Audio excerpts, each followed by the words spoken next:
Don't pause. Press play. Don't pause. Press play. Don't pause. Press play. Don't pause. Don't pause. Press play. Press play. Press play. Press play. Press play. Press play. Press play. Press play. Don't pause. Press play.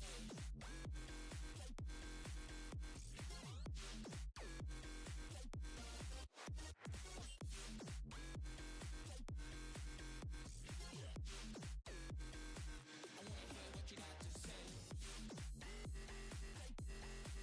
Press play.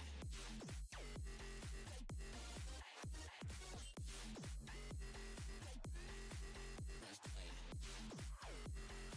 I wanna hear what you got to say.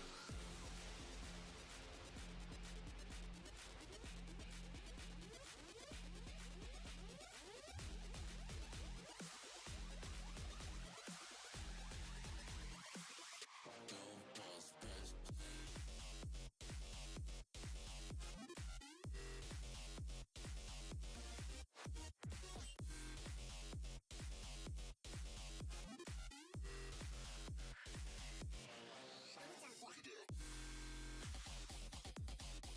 Press play.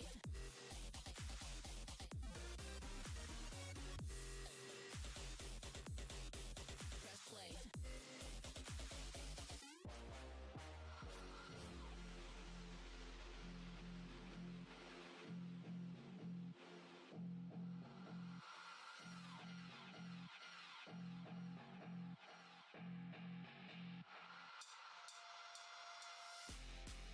Don't pause. Press play. Don't pause. Press play. Don't pause. Press play. Don't pause. Don't pause. Press play. Press play. Press play. Press play. Press play. Press play. Press play. Press play. Press play.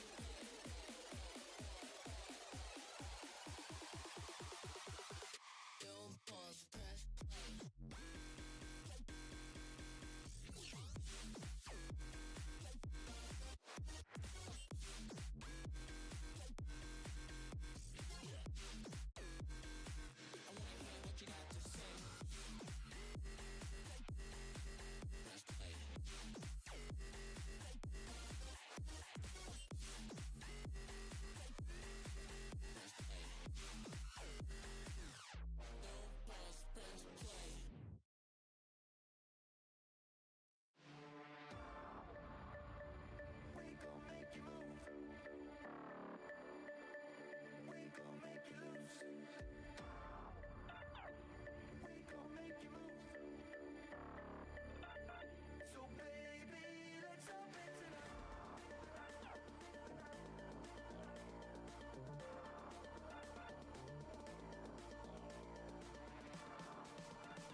Hello everyone, how you doing? Welcome on in.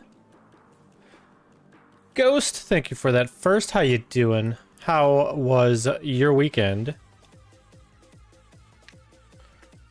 Hope it was good.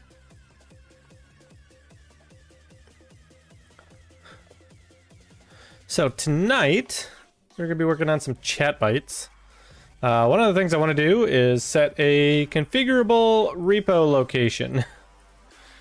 Because this has bitten me so many times now where I've lost my data. And it's not good. Yeah. So, first thing we're going to do is... I believe we released 1.5.4. We did.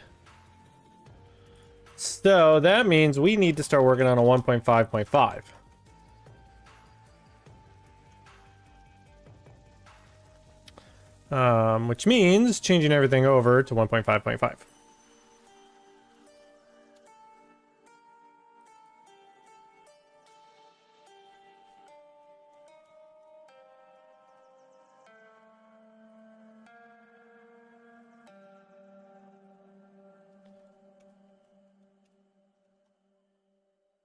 Oh, we also have to change the copyright.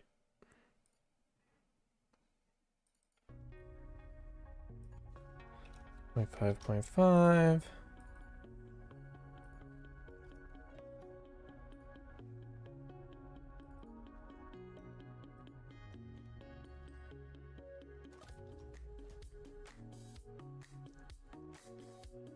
I should also... Well, I'm not going to set the other one yet.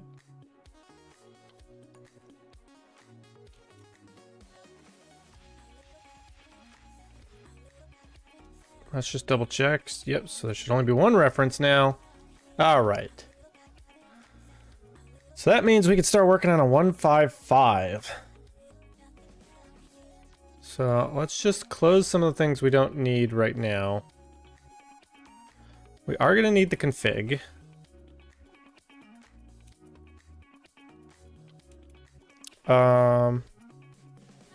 Why don't we do something like a...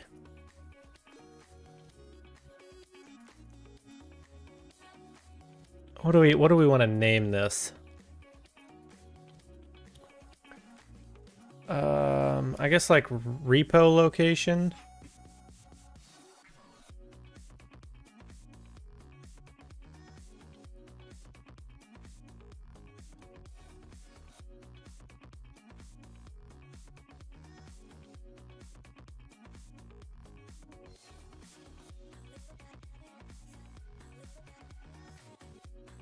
Yeah, I think that's what we'll do. We'll call it repo location. And where do I want to put it?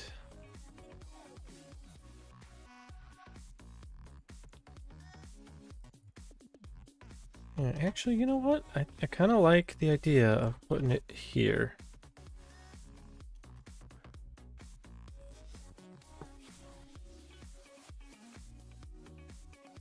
All right, so here's the question. Should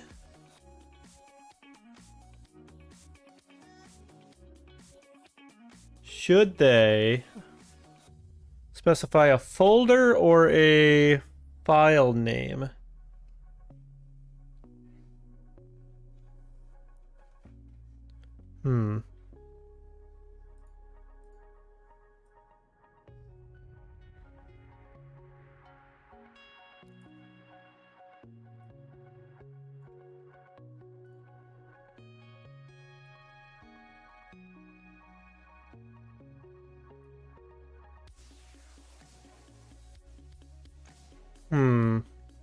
I feel like a file would be better in this case.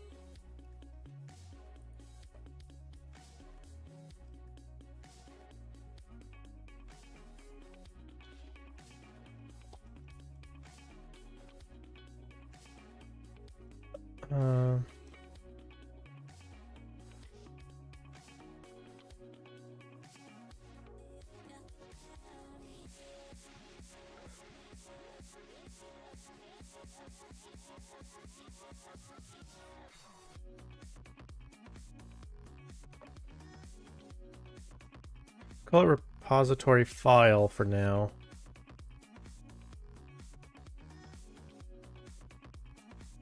What I'm going to do for the default, I'm going to make it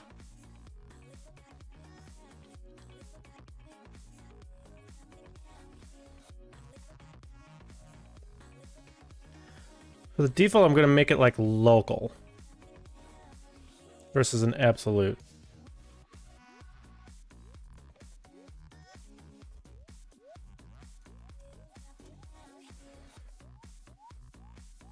By the way, we do have the return of the legendary looking cool Zedman, who is now live on Twitch.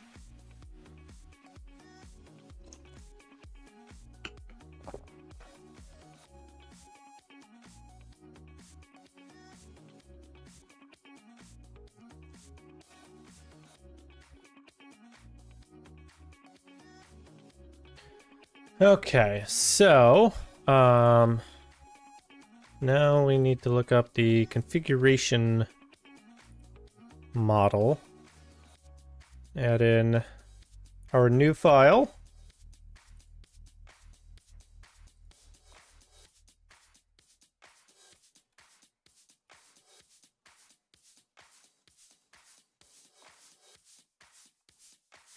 The path to the repository file. The maximum amount of time an effect should last.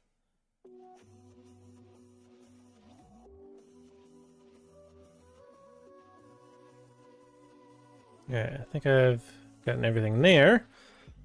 So now when we do this, the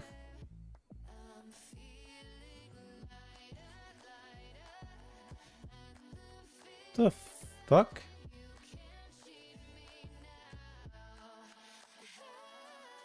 What? Okay, excuse me. Twitch, why is there just a Roblox thing at the top now? Is that every channel? Yeah, just like the front page of Twitch just has like a Roblox thing now. I don't care about that at all. Like, what?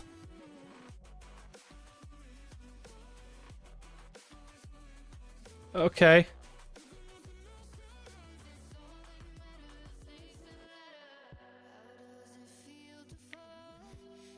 I don't know. Whatever. All right. Anyways. So that should now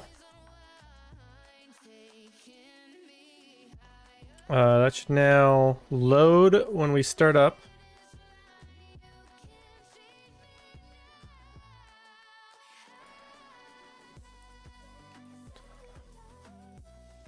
So let's come here to Chat Bytes. There's a program.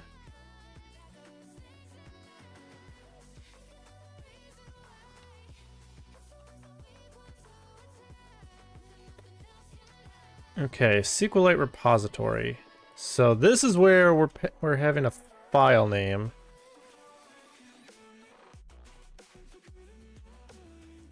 So I think what we want to do is pass in the link to it, or pass in a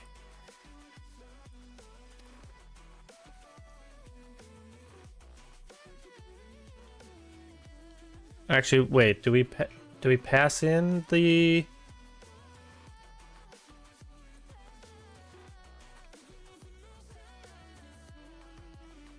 actually I know what to do. What we do is a public SQLite repository. And we go string file path.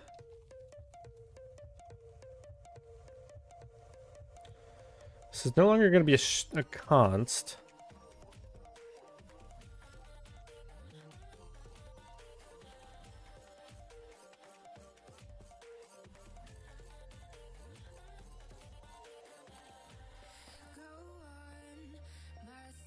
So what this needs to be is a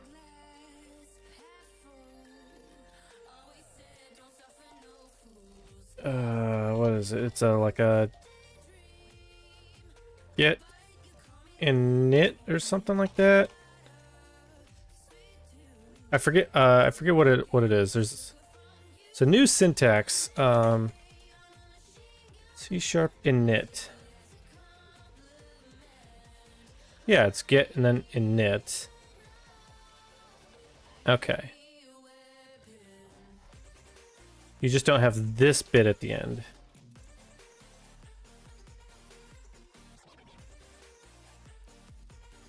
Yeah, I know it's going to require restarting the application.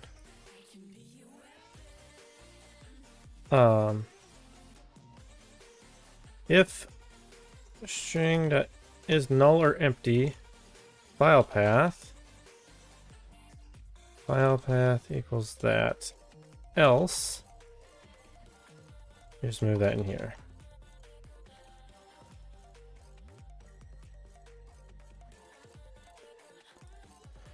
Logger must be non-null when exiting constructor.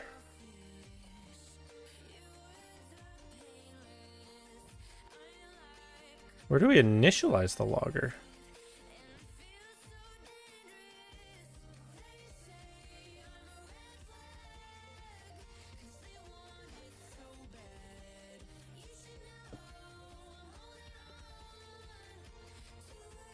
Where was I initializing the logger?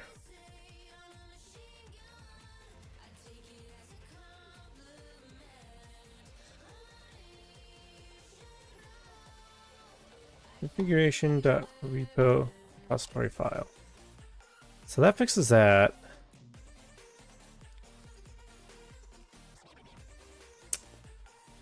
So data repository.initialize.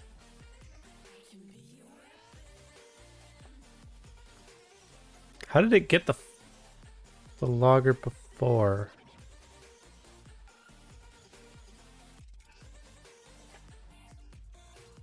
I don't know, but I could pass it in.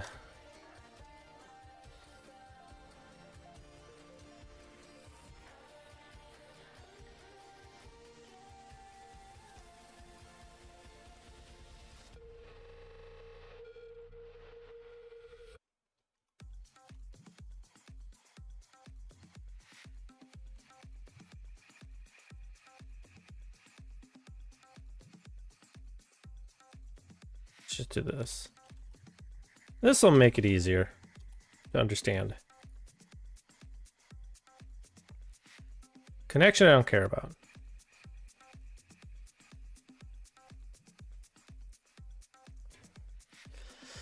Okay, so that means we got to come back here and pass the logger in. Wait, was it like in dependency injected before?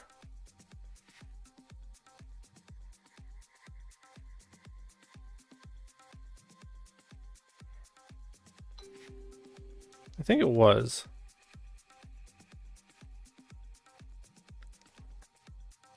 That might have been how it was getting it.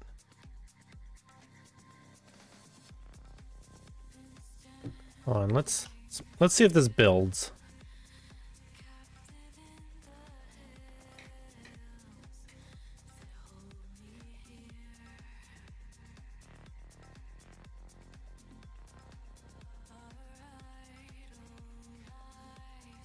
I think it'll build. Yeah.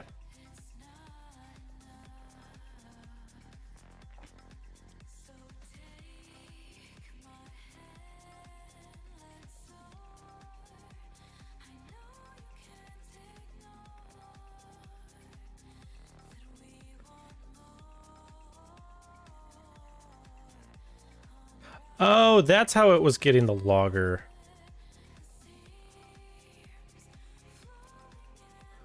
It's the logger factory.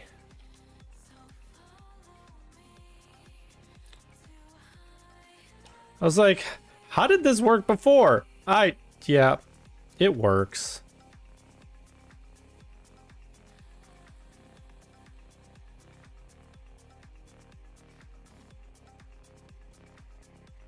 Wait, I need that one. I don't need this one.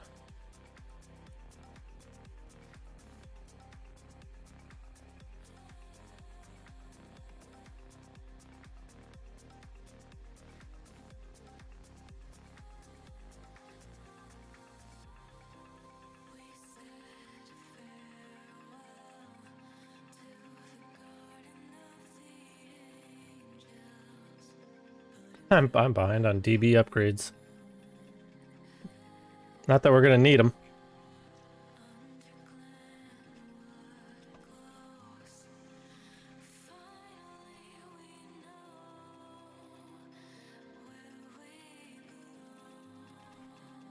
Okay, so theoretically, if I start this up now, this should create a new database file for me. And it sure did. We see that it was made just now.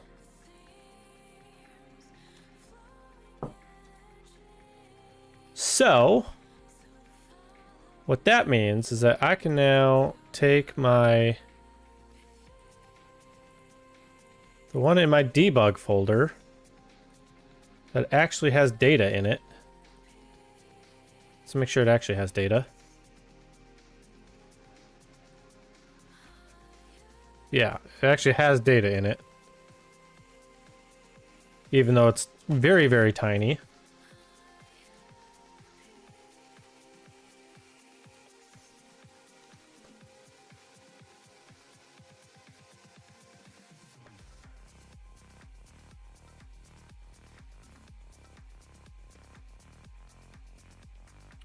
All right.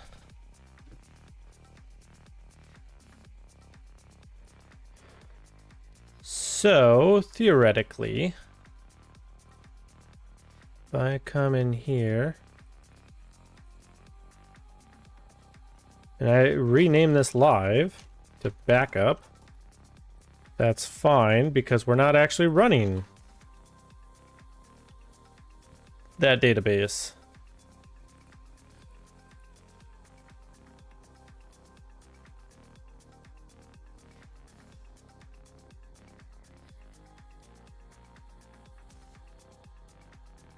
Okay, so that is fine. So now if I change my config,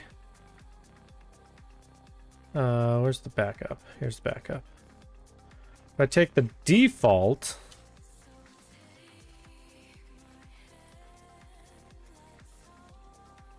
and replace it, what we should see is the file will be generated and placed in here.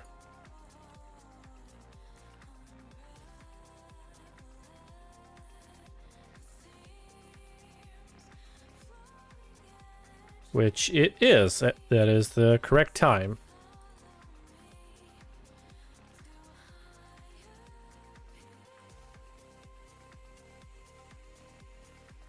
So in this case, this one has no data in it. But now theoretically I shouldn't lose my database while developing.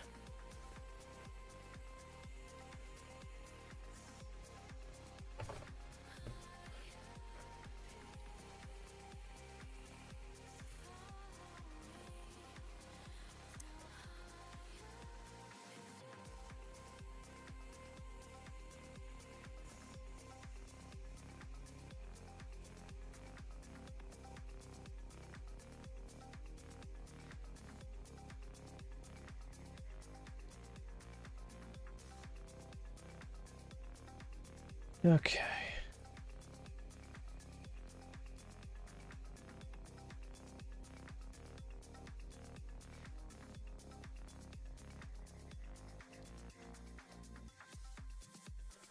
Okay, so that is done and good.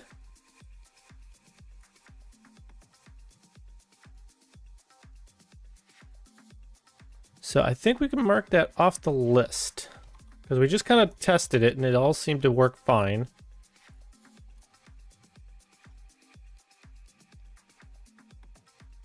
So let me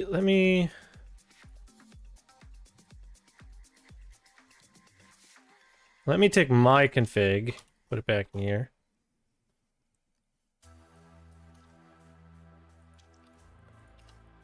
So I'll restart this.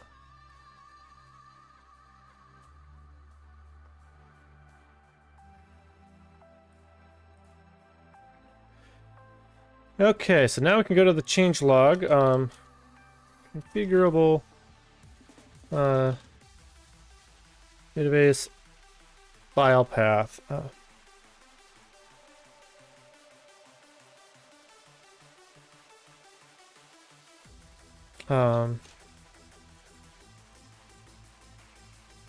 Update the story file value to change where it is stored.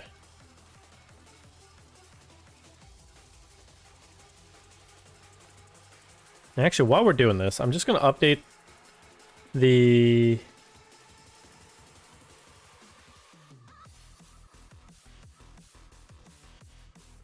Wait, do I need to do anything? I do.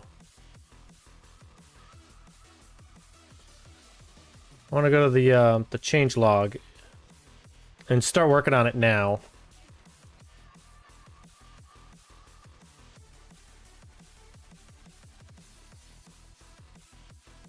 All right, what did I put in this change log here?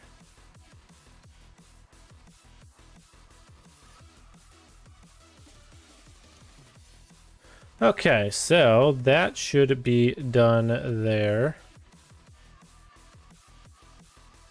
Oh.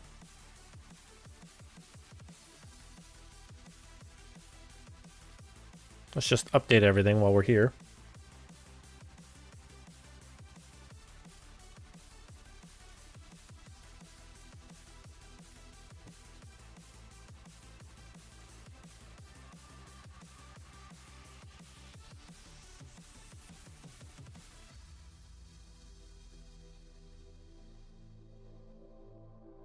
Okay.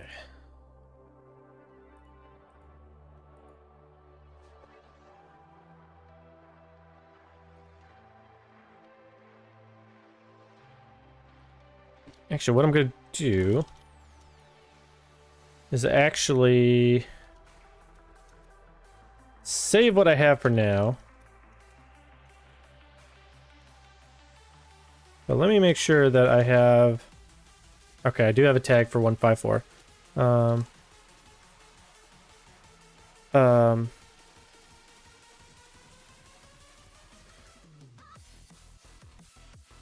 Edit in a configurable DB location. Okay, so I saved that work.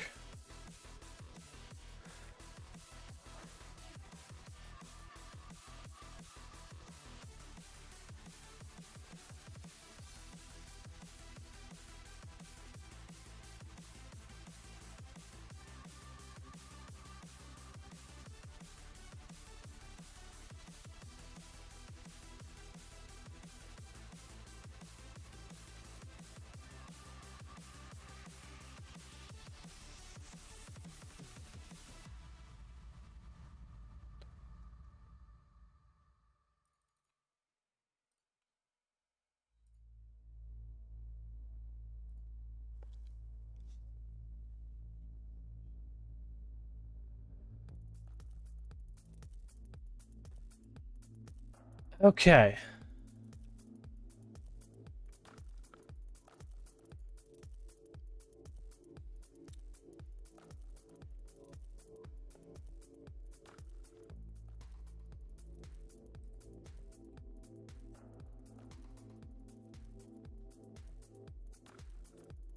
Okay.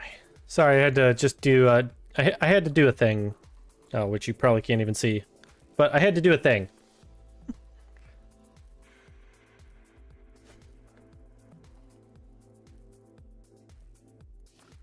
All right. Anyways, so we have the config. Let's close all that. Because all of that is fine. So let's look at our requirements here. See what else we can get done. We really should add just a gravity effect that affects both cars and the ball and balls, which actually that might be a little difficult.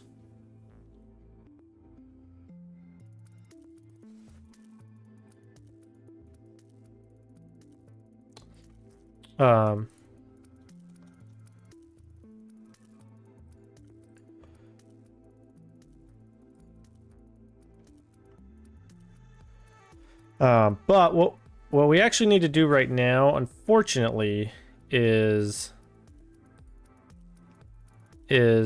disable all netcode stuff, like sending the messages, because it doesn't work.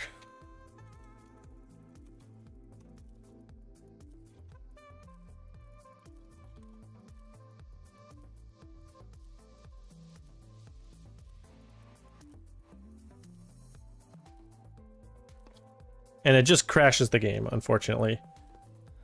Because I think the method that used to work no longer does. You what?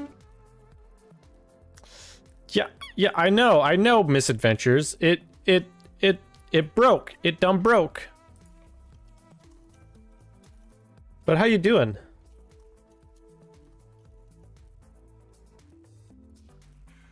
Let's get you a shout out.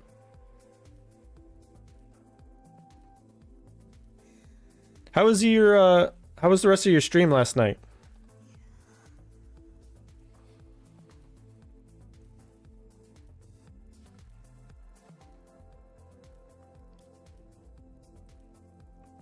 I saw your imaging Jupiter.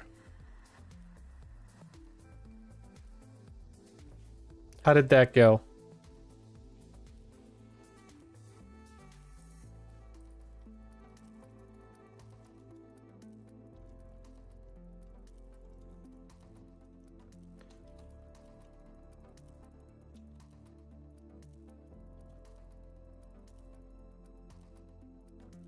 Great, but apparently Twitch/OBS likes to cut off my streams into different videos if I lose connection for just a second.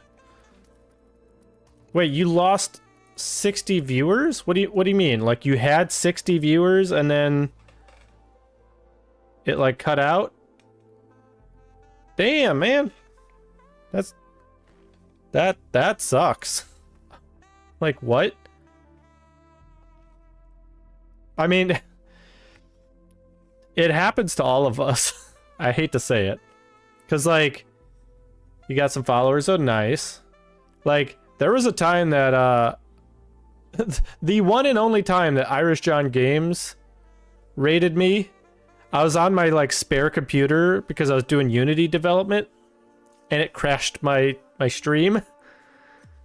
And there were, like, 60 people as well. Like, it just full crashed everything.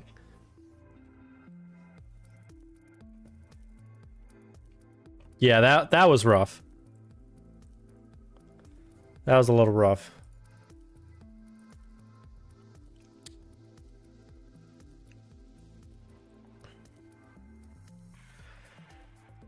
But anyways, but how you doing? How you doing? So tonight we're working on chat bites. So you remember that teeny tiny, like, no one has ever heard of the problem kind of thing where it's just like, you know, every once in a while, just maybe, you know, I would, you know, not have a backup database? Well, we fixed it. Well, quote, air quotes, fixed it.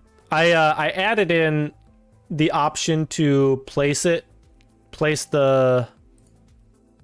database wherever you want.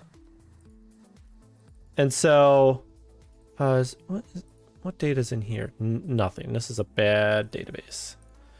I made it so that I can place the database outside of the code base. So if I ever need to like clear out my debug folder, I can do that safely without losing all my data.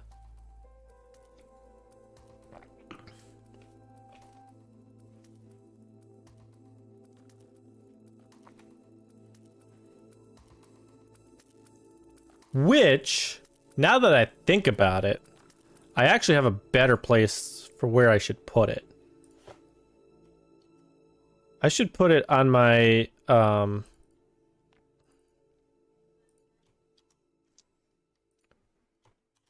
I should put it on my network storage. Where's my config?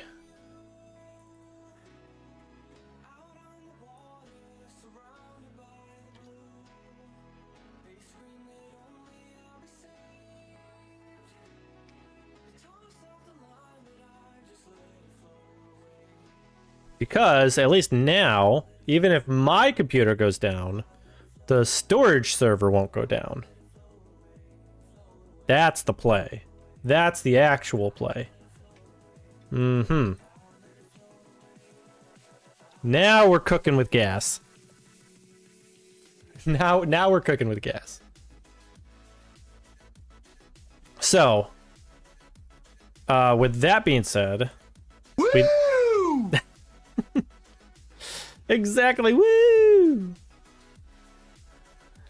Yeah, so, with that being said, that feature's done. Like, that took like 10 minutes to do. I don't know why it took me so long to do this. You know, it is what it is, you know?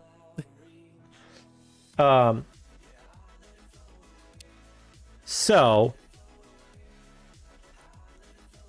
what I can do now is we can add a gravity effect, I think.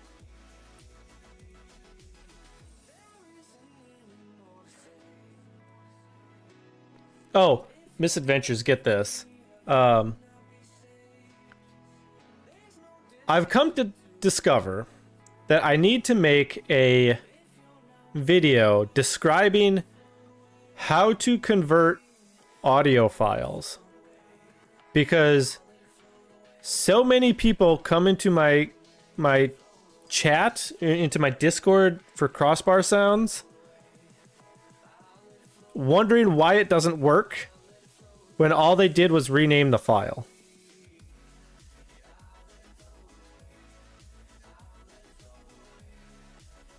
Yeah. They're like, yeah, I converted it. I'm like, no, you renamed it. That's not the same. I'm gonna need to make a video about this.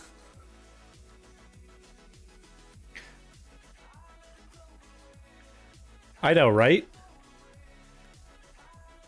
That being said, I understand. There are people that don't know the difference. I get it. I understand. But I'm gonna have to make a video.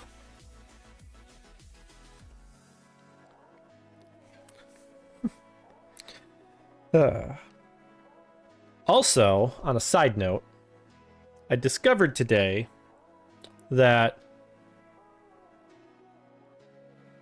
I kind of like expensive cognac. I know that's a very, very out of the blue like thing to say, but I was sent to the store by the significant other, to the liquor store, because we're making French onion soup. Actually, no. It's actually for tomorrow. So what happened was I knew nothing about cognac. And I know that like when you buy like alcohol for like cooking and whatnot, you don't get the high end stuff because you just put it in with other stuff. You don't all the alcohol is going to burn off, all that. Same with mixers. So the problem that I was trying to solve was we're gonna buy this bottle, and then we're gonna make French onion soup, and she's gonna use a tablespoon from a whole bottle, right? So I was like, you know what? Why don't I at least get something I can drink? Because we make this once a year, maybe. So I'm just like, let's at least go up a tier, like it just enough that it's like drinkable, right? And so I called my future brother-in-law because he knows way much more about like cognac and brandy and all that stuff more than I do. And I wound up meeting him at the liquor store. And so we were talking about the options there, and the options weren't great for this store. There was maybe only like 10 options or so. And for cognac, they didn't even have like brandies. Because he was saying that like, you could go with like a Spanish brandy and it'll be sweeter and cheaper and it'll work well for cooking, right? But they didn't have any. So we're like, all right, well, I guess we got to get cognac. So we narrow it down to these two bottles. One of them is $55 for the bottle. The other is $70. Hey, designed by Dave. Welcome on in. We're talking about alcohol right now. Have returned. And we're talking about cognac. And so, he and I we're kind of going back and forth between the two things, and he's like, you'll probably like, he's saying you'll probably like this one better, but this one is kind of more in like your price range, blah blah blah. It's probably sippable, blah blah blah, whatever. So we wound up coming to this deal where what he said was that he wanted a bottle of cognac for himself, but he didn't really care as much as I did about which one.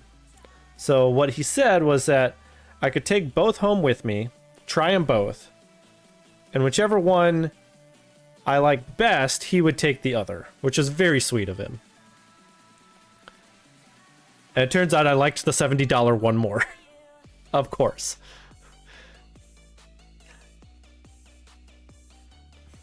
I'm trying to remember.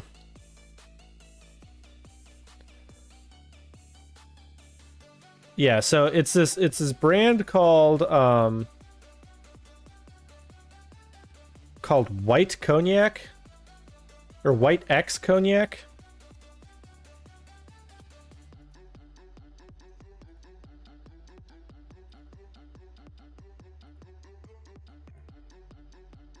Now you know what to get for the bachelor party. Well, like the thing is like I actually like I have other liquor I like. I don't typically get into like the cognacs and like brandy. I don't know much about them. But this I liked. So what was different about this one versus the other one? So the first one that I didn't like, it's one of those ones where it goes immediately to like the back of your nose and just kind of is like fiery in the back of your nose. This one was smoother. Like this one had a little bit of that, but it was not immediate and a little bit delayed, and just like generally smoother.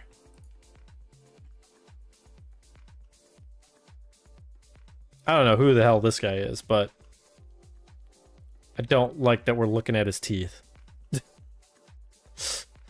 So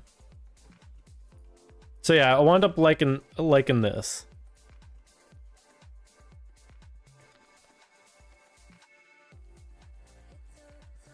Actually, speaking of the bachelor party, I'm kind of open to suggestions for it because I'm at the moment I'm kind of debating going to Houston to see the Space Center there.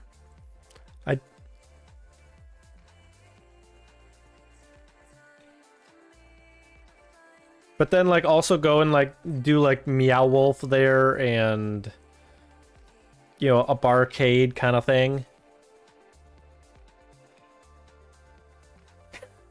You were about to ask what's in Houston. Yeah. Yeah, what's in Houston, Misadventures? Yeah, what's in Houston?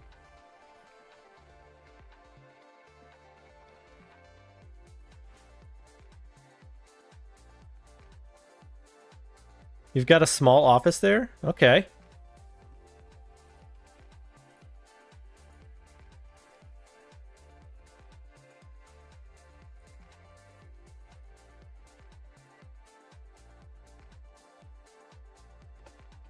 Yeah, so that's just also sorry, I updated the microphone a little bit, the filter, so it might go a little bit louder, but I don't think it's enough to peak.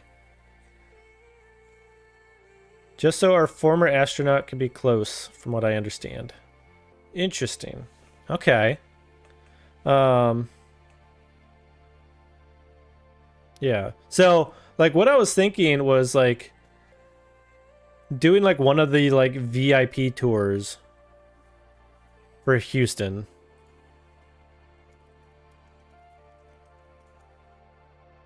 Right, right.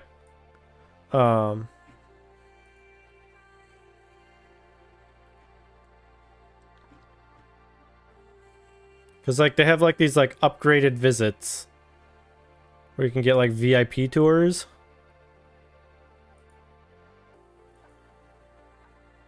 Oh, they're just unavailable. Never mind. Great. That makes it easier. Can't do that.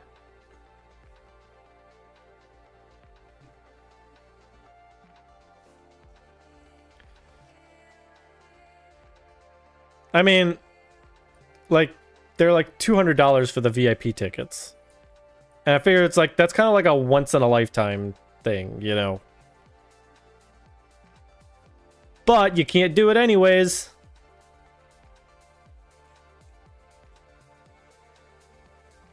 So, never mind. Maybe we don't go.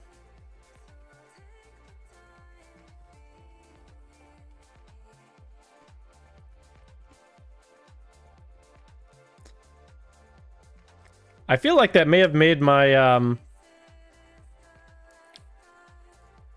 you only have badge access to KSC? Yeah, sadly I can only get to Kennedy Space Center.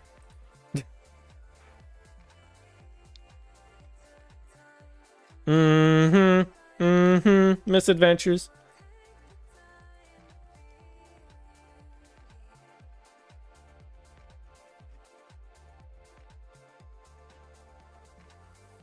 All right, well, that might actually change what I do.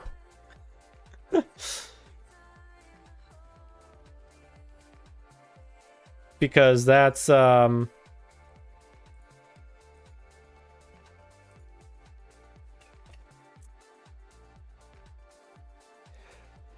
mean, yes. The problem is, well, for one, my brother's going and he really dislikes Elon. So he doesn't want to do anything SpaceX.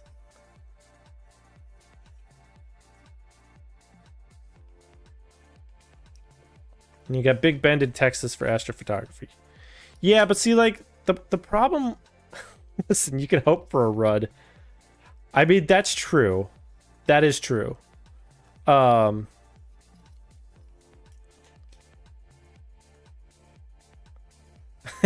no! While also getting to see, like, a big explosion. So the problem with astrophotography is that's kind of like a... Not really a group activity. Oh, no! Anyway... Yeah, exactly. That's exactly the quote that I was thinking of. So yeah, there is that. The other thing about remote astrophotography that I need to figure out is how to get batteries there. You know, I gotta like find a way to pack them up and ship them because you can't take them on the plane. And that's honestly kind of like the biggest thing holding me back from doing that.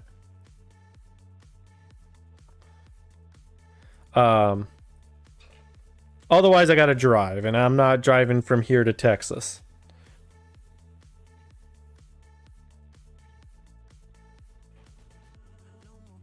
I may have a partial self-drive system in my car, but I'm not going from here to Texas.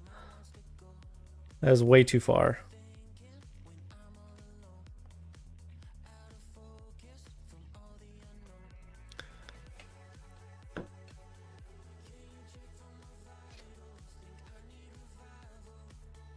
You have a buddy holding onto one in Florida? Nice. You know, it's kind of funny because, like, I bet if I did that for Florida, I bet I could have, like, Shark Geek hold on to one for me. Which, actually, we should give him a shout out.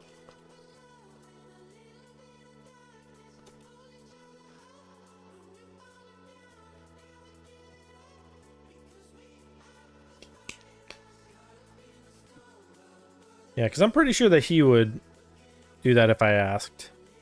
But anyways. What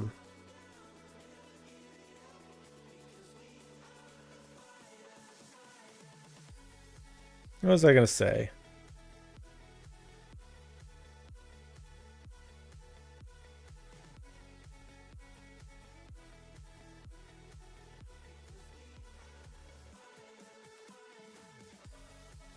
I don't remember what I was going to say.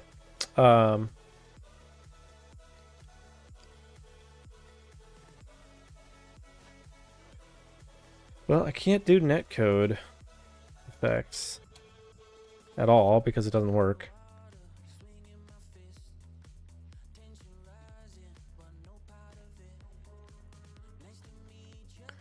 All right. So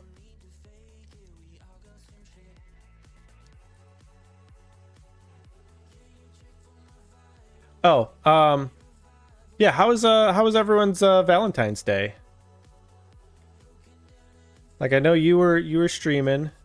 Did you and the missus do anything fun before that?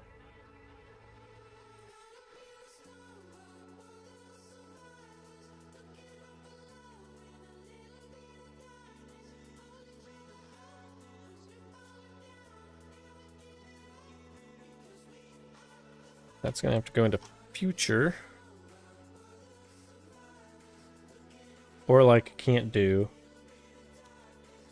We kind of avoided going out with crowds.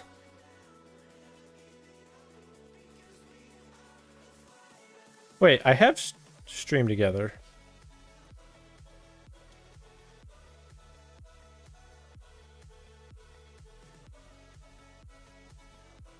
She got you the new Lego Artemis SLS. Nice.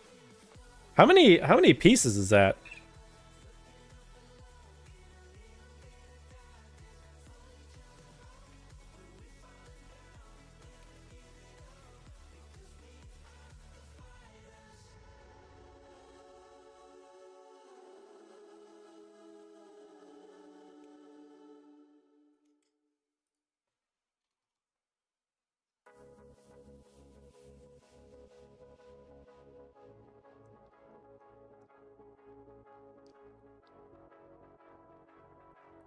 I feel like that's got to be a lot of pieces.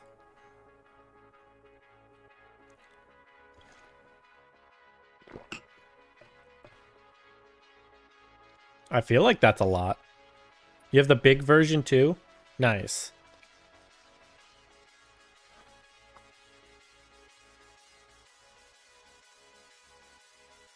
The big one? The one with the pad?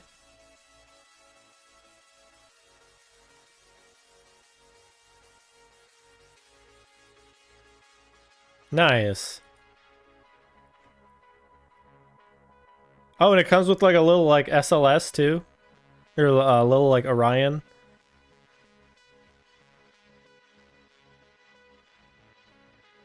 Oh, that's cool that they have the inner stage come off.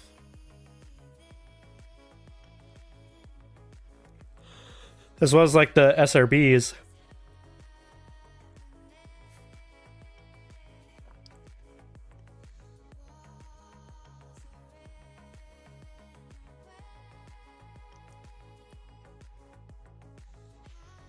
That's fun. That's super fun.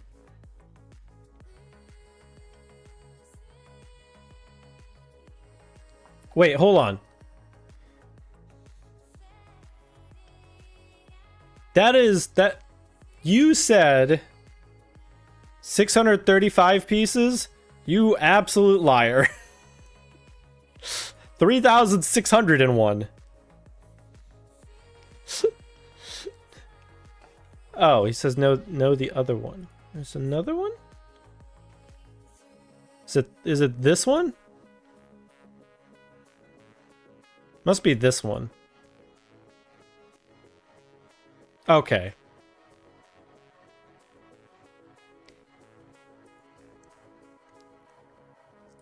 I see.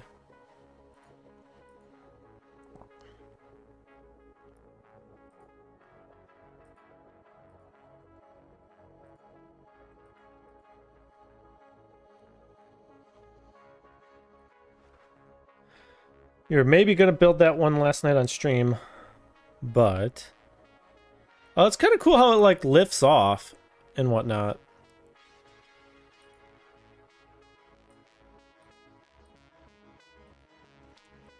Like lifts off and separates. Yeah. Yeah, you see that here.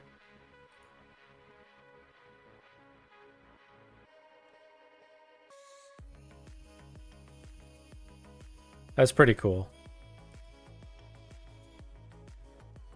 It needs a light kit. It does.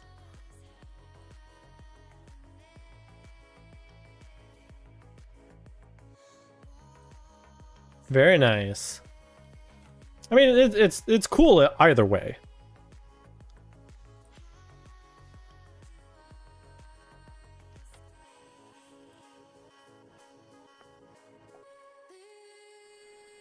Yeah.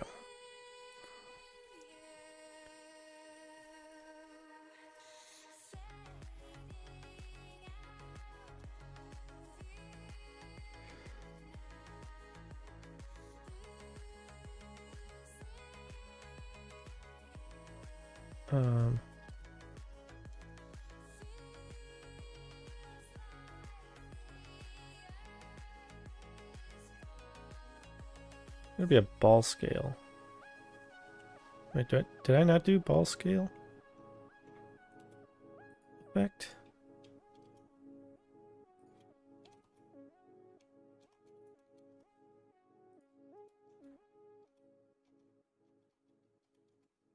Oh, I didn't do the ball scale one.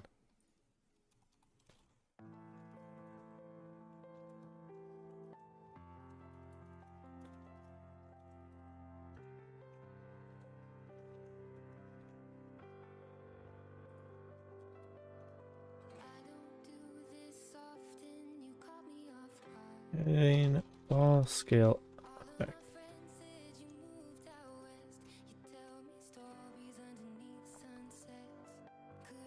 Is that correct?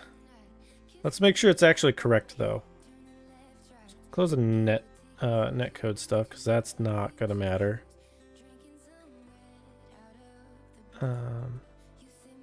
Wait, where was I?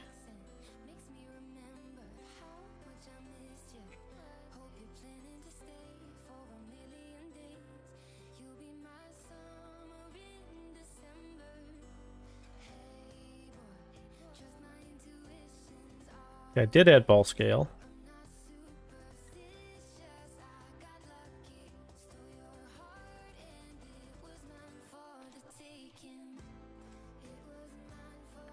Although we're actually going to disable those for now.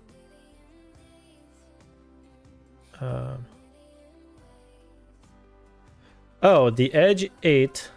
I just need to find the Botnov mask for it. Okay.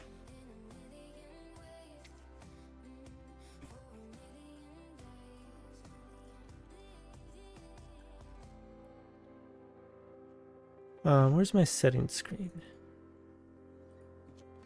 I mean, that's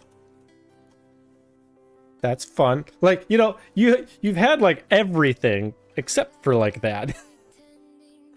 Which I find a little funny. You know? Right, like you have every accessory under the sun for it except for that. Do you have a Botnov mask or just a regular one?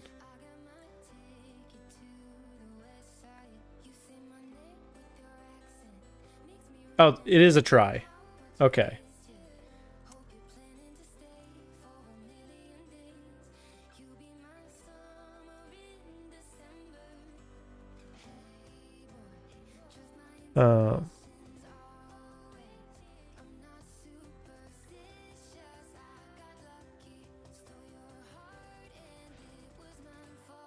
Because I was looking up some methods on how to do like collimation and stuff. And one method was to use a Tribotnov mask, and then you mask off part of that mask. It was little weird, but it seemed to work from what they were doing. Yeah, I'm sure there are lots of resources for it.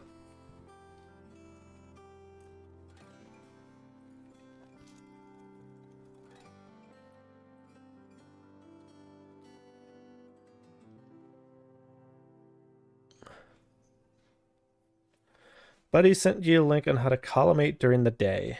Yes, which that would actually be very, very useful. Some British astronomy group has a write-up. So I saw someone did a video where they made their own artificial star.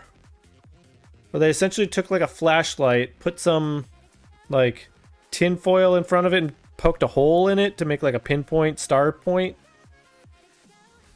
And then put it far away.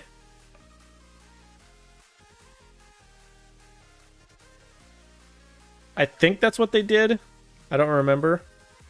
Pretty sure.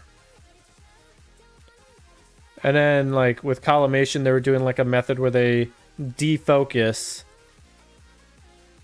And then you adjust it from there. And then also do the Botnov mask and Tribotnov mask. And all that kind of stuff.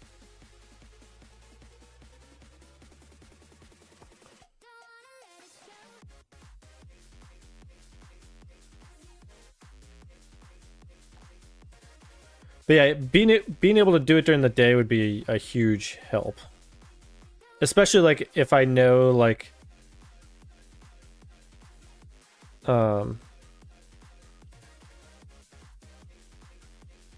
that I'll be using it that night.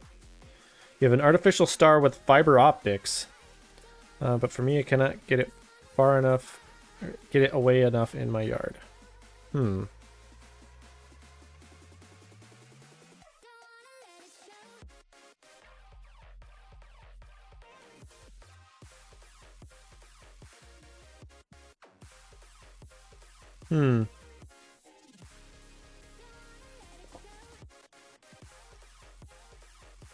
Hey, Zintaus.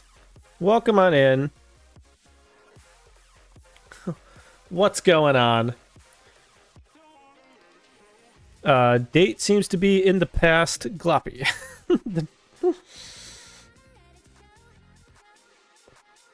How you doing, Zintaus? I saw you were in Zedman's stream. The VR headset took out the spaces.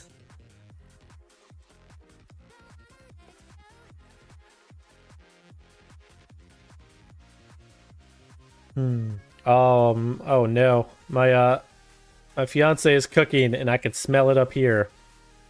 And oh, it smells delicious. But we already had dinner. We already had dinner, now it's making me hungry again. It's 2 a.m. for you? Oh, that's why the date's in the past for you.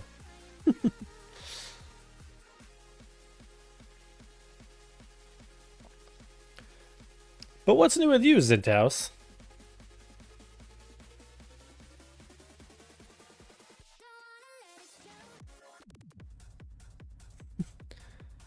But it is the 15th. It is. It is.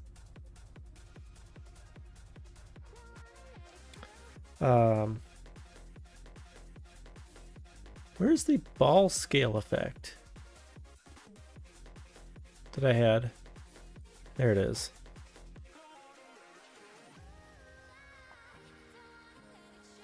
Also, did you have a good Valentine's Day?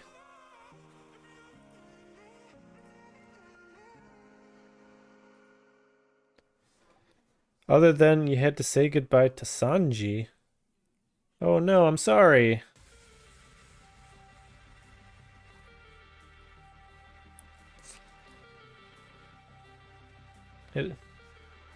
That's sad, I'm sorry. Hold on, I got a thing to bring up here that I should have had ready, but I don't have it ready. Where is it?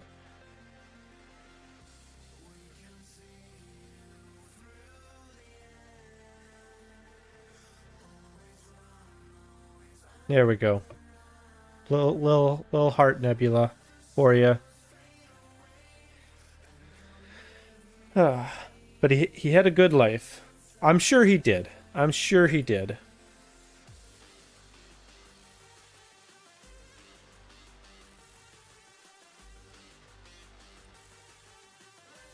There's no way he didn't.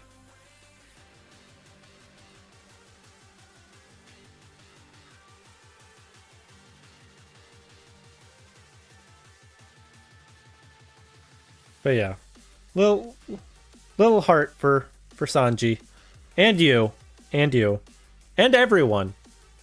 Happy belated Valentine's Day for everyone.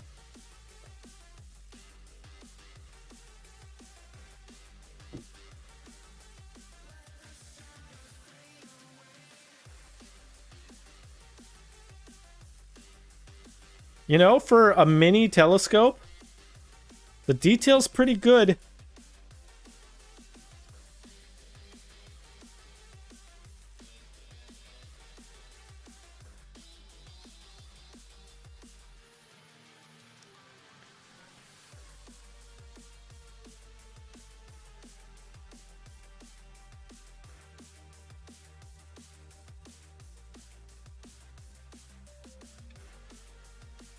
You know, I'm like very undersampled.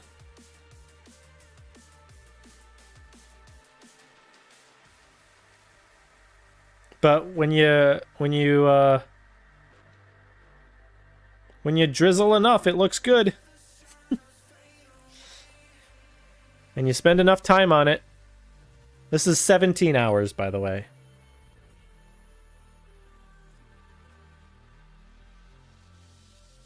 In like heavy light polluted skies.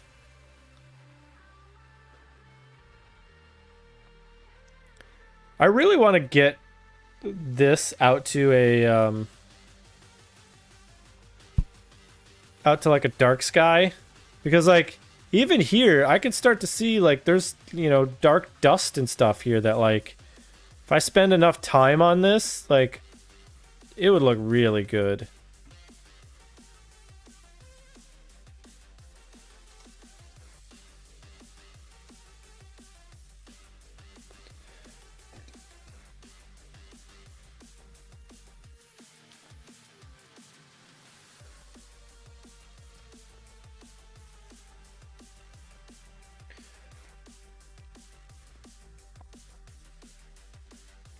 Top of a mountain would be ideal.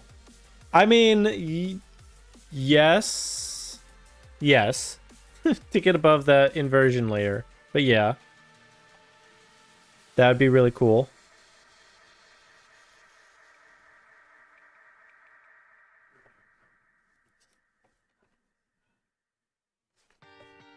You guys hearing... Oh, you're hearing me hit the chair and whatnot. Sorry. Didn't realize that.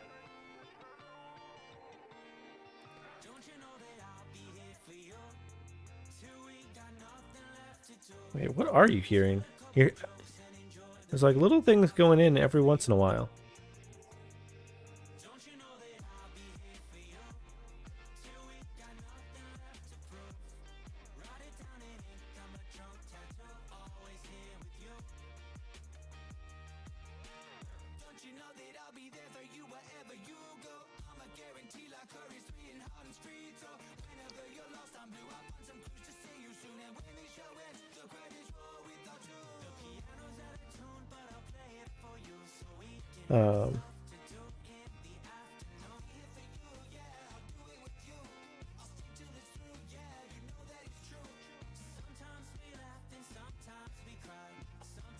No, I think it's potentially the TV from downstairs that's coming in.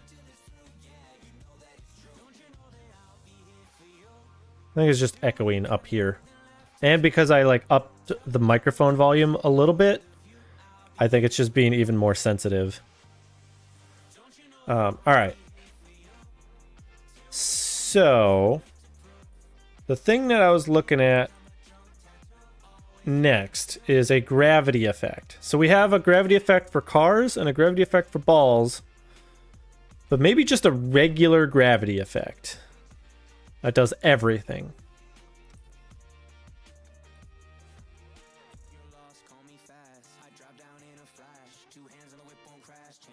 But what I want to do is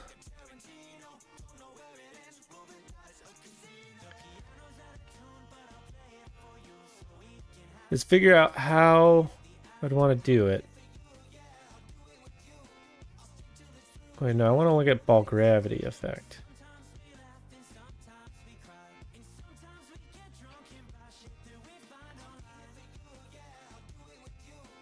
Okay, so there is a gravity scale there.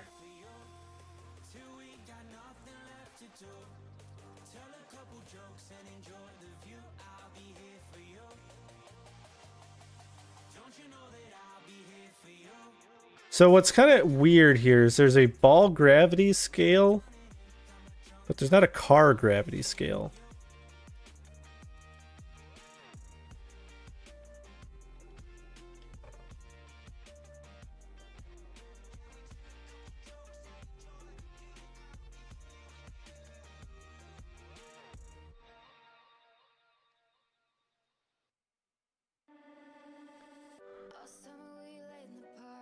Let's see here.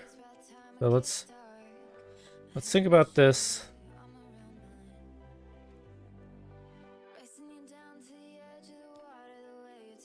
Let's think about this.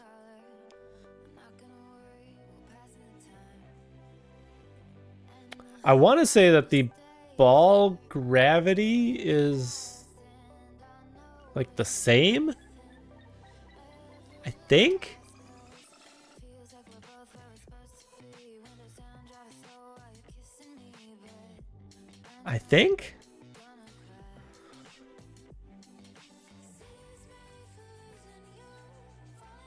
I don't know.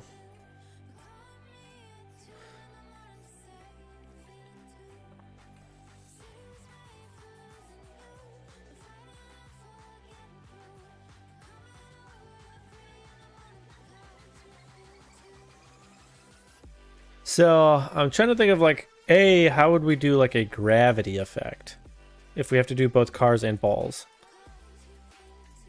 So I think what I would do is I'd do something similar to this, where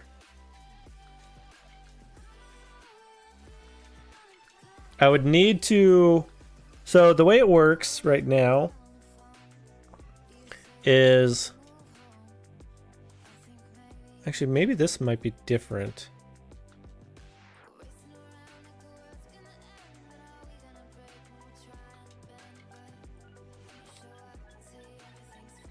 No, it's just a regular Twitch effect. That targets no one in particular. All right, so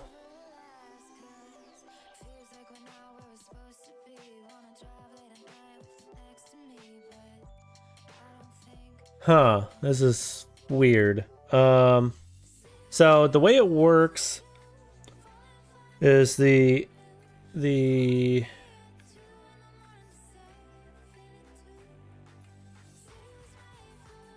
every time there's a tick, it tells the manager to process. The manager processes by looking for certain things. It basically goes through the list of effects and says, like, hey, are you active? If you're active, then do you have every like, should we process the effect? It's like, you know, is it the target? Does it target everyone? Does it, you know, does it target no one? And if you should process, then we process the effect. And then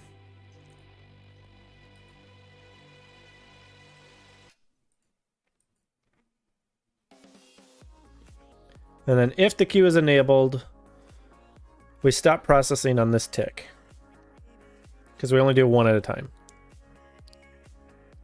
Otherwise, we do all of the effects at the same time in order.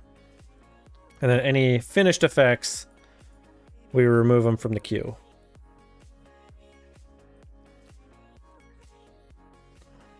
So let's look at when an effect should be processed. So if the effect targets everyone, or it targets no one. Hey, what's cracking? Hey, we were talking about you earlier. How you doing, Shark Geek? We're right now trying to logic our way through a new effect. And it's going to be a little weird. At least I don't know if it's going to be fully feasible. Sick as a dog, but still kicking. Oh no, I'm sorry. What'd you wind up catching?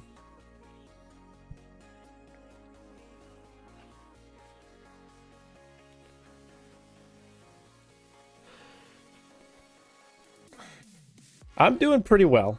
I'm excited to head up to Boston on Friday for the weekend, long weekend. Maybe strep throat feels like.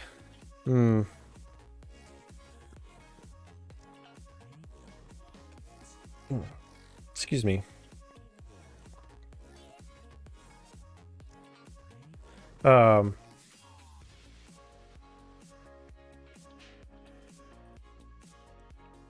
Yeah, so anyways, the effect that we're trying to do is a combined car and ball gravity effect, which you would think that would be like normal or like easy. But the way that it's implemented for the ball gravity versus the car gravity is completely different. Because the ball has like a built-in like gravity scale thing. Whereas the car didn't.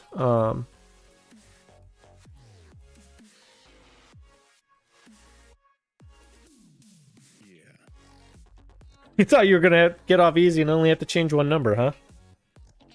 Yeah, see, like here, there's like a set ball gravity scale.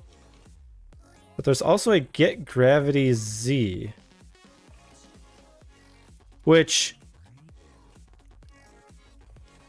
I think the car actually has a get gravity Z.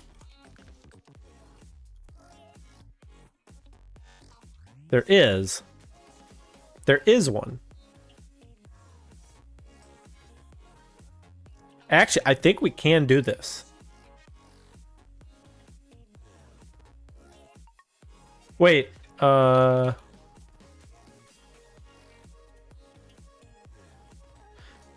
it, there's no set gravity Z. That's the problem. That's the problem right there.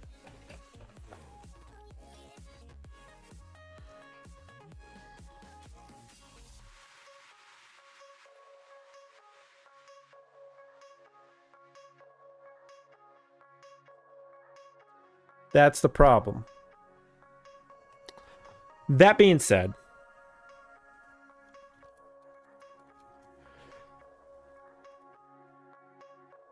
we might be able to do something similar to what we have here.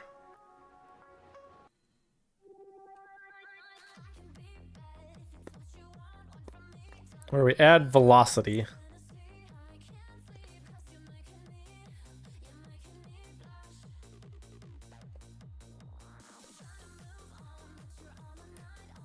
But yeah, I was hoping to get off easy with that one.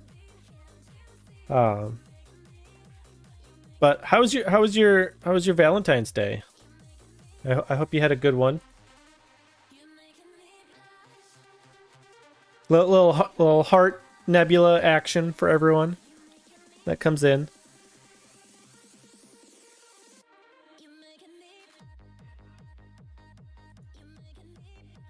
Also, I just noticed this like group of stars is very colorful.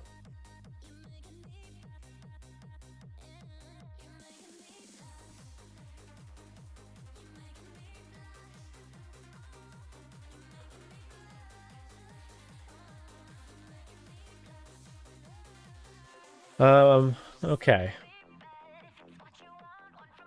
So here's the difference with the ball gravity versus the car gravity.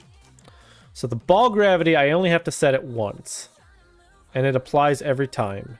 And it uses its own, like, scale thing here.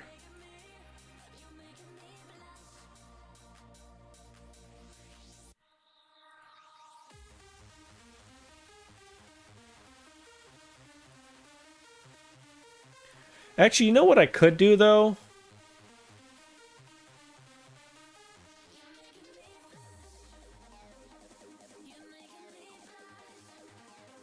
Wait, hold on. Car gravity of 0. Can you combine effects in a way to make it seem like car has low gravity? Well, I was just thinking about this right now. And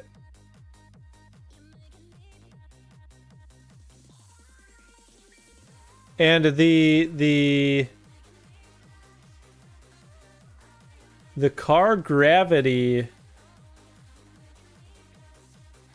how does that work if you went 0?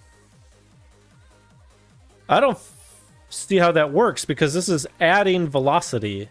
So we'd essentially be adding 0 to the velocity. So if you're falling, you would continue falling.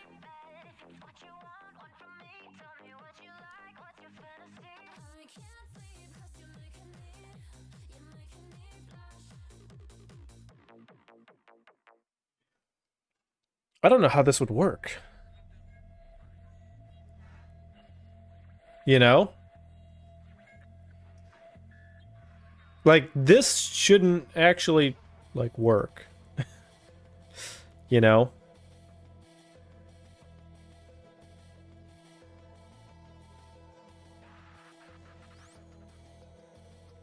The way this is right now. The way it would work is if you set the velocity in the Z direction. This shouldn't actually work. I mean, we can run it right now, and I'll show you it shouldn't work. Right? Like, because adding 0 will do nothing. Whereas it truly, the velocity in the Z direction. Wait, the velocity in the z direction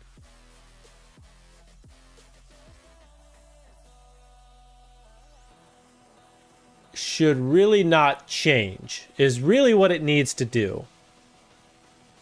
The velocity in the z direction needs to not change.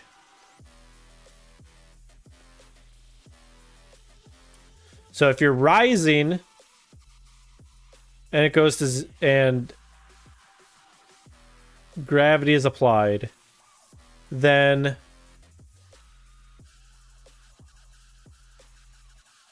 you should continue to rise. It should not make you stop at the height you're at.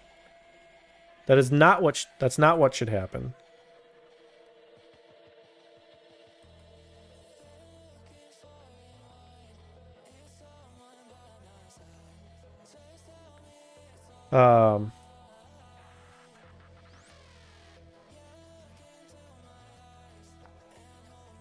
So like if I go to training,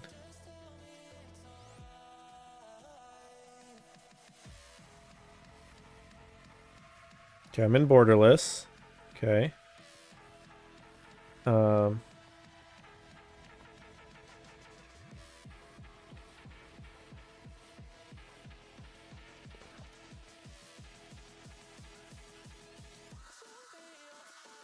So then if I do CB car gravity 0 60, like see, it doesn't work because it's adding velocity. I'm not maintaining the momentum, you know?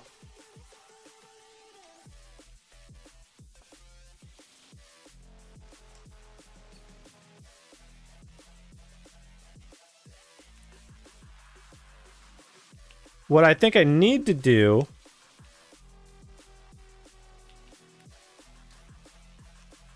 so I assume I'm going to make an assumption here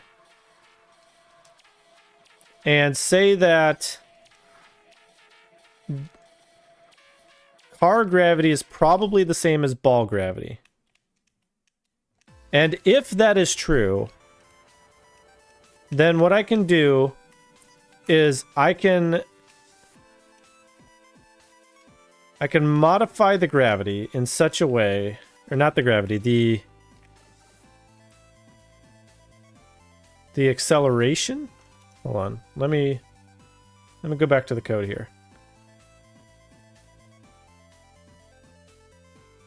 I can get the car's gravity, not gravity, velocity.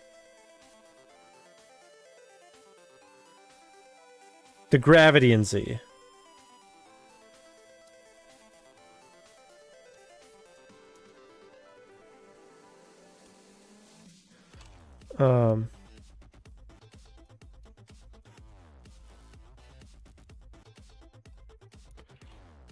Log car Z gravity plus F2I.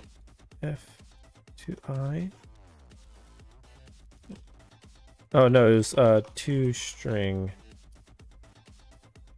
Nope, car Z gravity.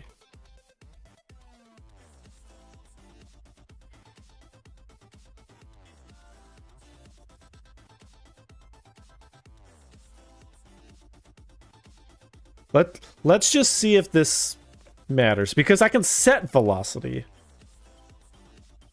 So if the car gravity in Z is 650, which is similar to the ball, which I assume it's going to be negative 650. If that's the case, then I might be able to say, take that 650 and multiply that by the incoming value, and then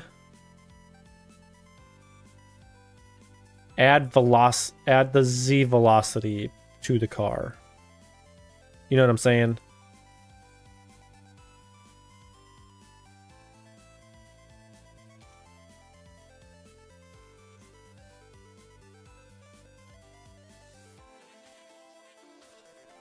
You know what I didn't do? I didn't recompile the mod. Whoops! Whoops. It sure does. It sure does help.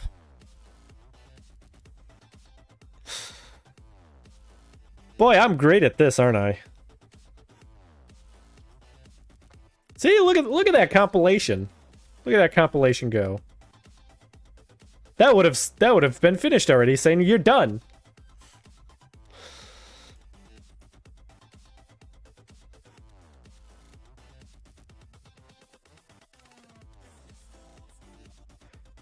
I mean, yeah, your download count would suggest you're pretty great at it.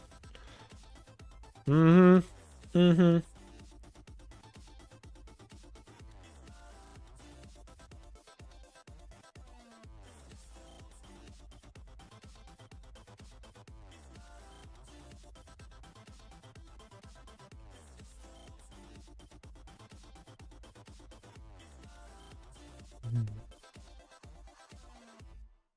All right, let's try this again.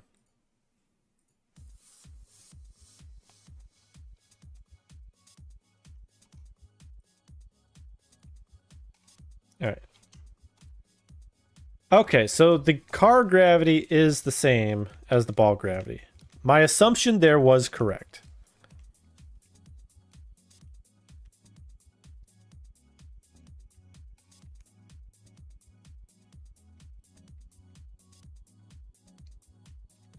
So, I want to see if setting the...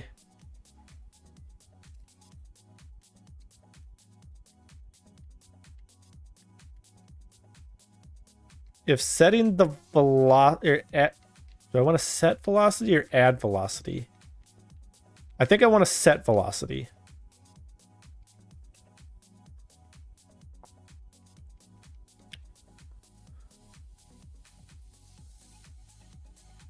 Oh, wait. Yeah. So let's do this. Let's do vector. Let's turn off the overlay for now.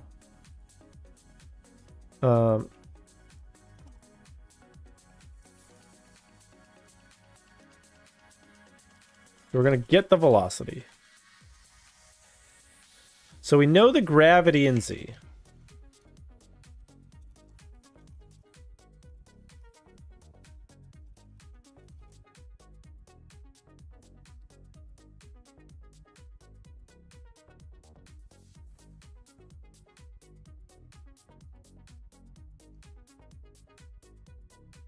The question here, though, is do I need to care about time? And part of me thinks yes. Because my game might tick faster than...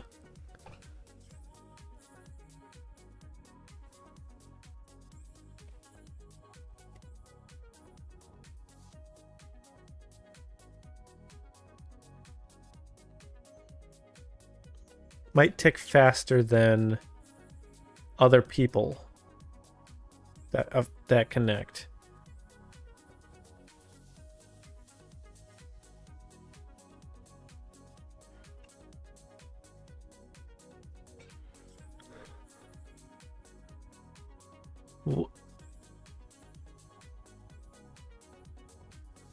Because here's the thing. So that gravity is 650. But if I add that to velocity, that's going to be wild.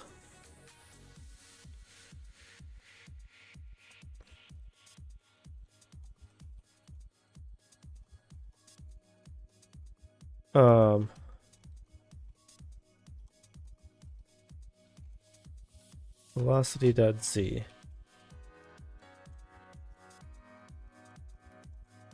Let's just see what the velocity values are like right now, just to get a reference for it.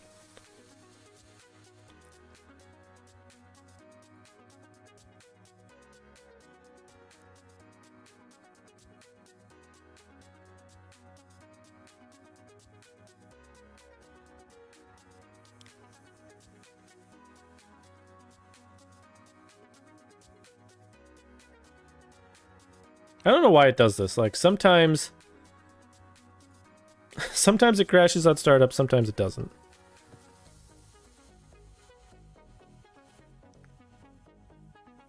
But it's like only the first time, and then the second time and on it works.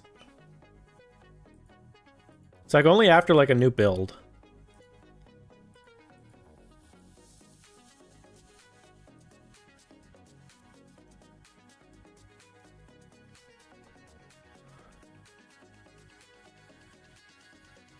Hold on, let's see.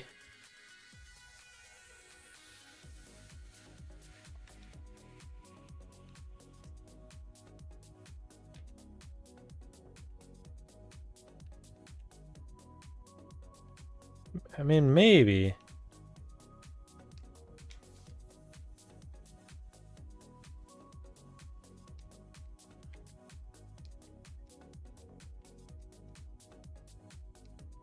So the thing I'm trying to understand here.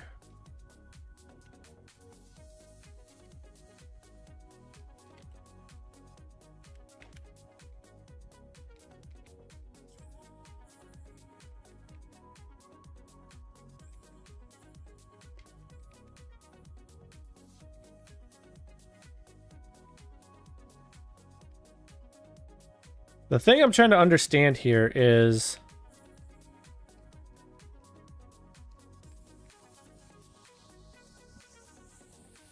like, would this work?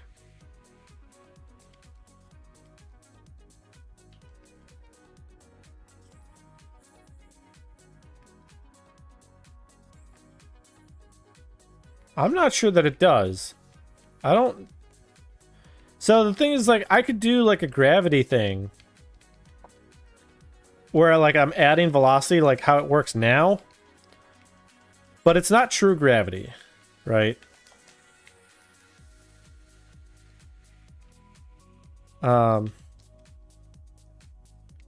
Like all I'm doing is adding velocity in a manner that feels like acceleration, right? Which in a way is effectively acceleration.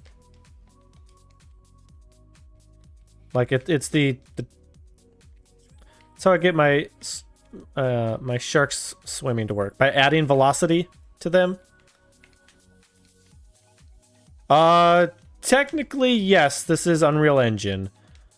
But what I'm doing isn't actually in Unreal Engine. I'm in like Visual Studio writing a C++ mod. So I don't really have like game timing and ticks.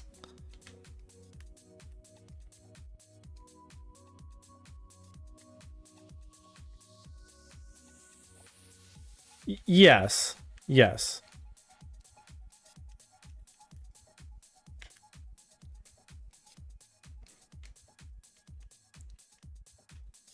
Because I mean, essentially, acceleration is just acceleration is a change of velocity, which actually, yes, that is what I'm doing. Is I am changing the velocity by X amount each time. So that would be acceleration. But the question is would it be the same amount of acceleration as the ball? Right? Because that's actually using a scale. Yes. Yes, that is how you would add, like, that's how you would, like, keep the same altitude, is if you just set, like, a negative velocity in the Z direction. Or, like, a close to 0 in Z.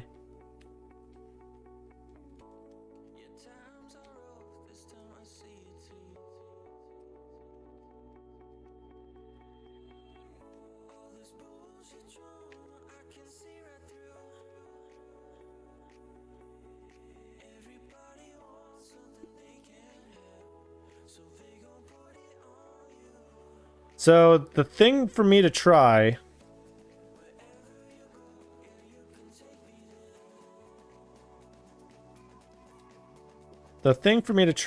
is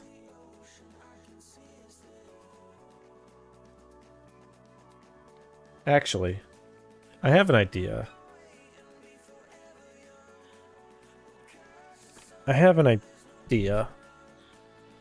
So with the ball gravity effect, we have a scale built in. Perhaps with the car gravity. Shit, how would that work? I was gonna say what I could do is every time I could add like the same amount of velocity to the balls. However,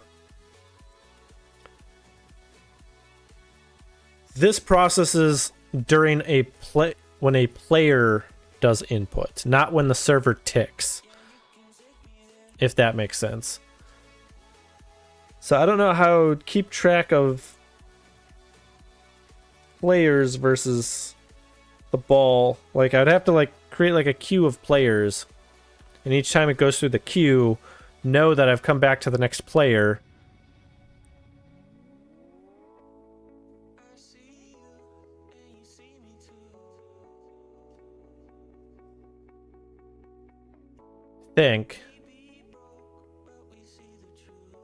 I don't know if that works. It's a lot of complication that I'm not sure is necessary. Because what I was gonna say is like I could just like I could take this and multiply it by the value, and then add that to the velocity.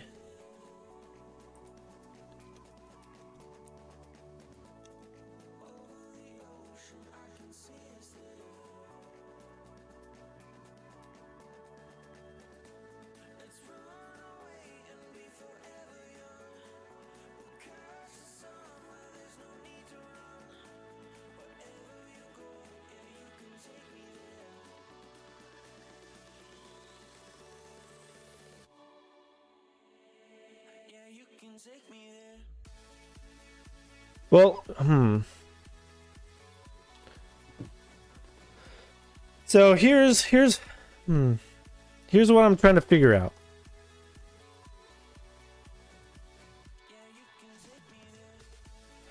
If I want to do velocity z is equal to current z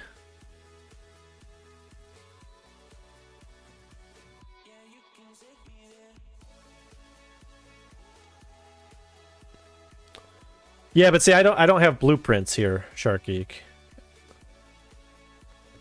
This is pure C++, nothing else. Like I don't even have Unreal Engine in here. Like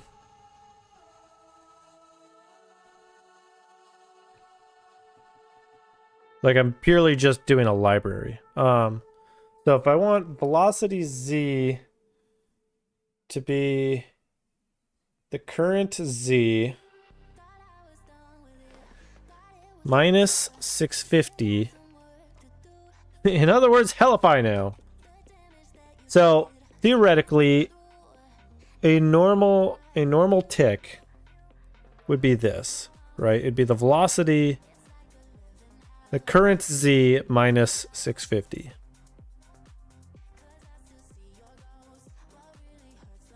But what I really need to do, but when we think about it like this though,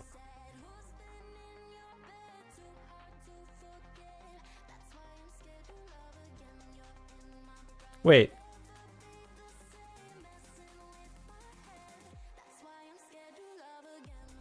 This is how it should work. Actually, hold on.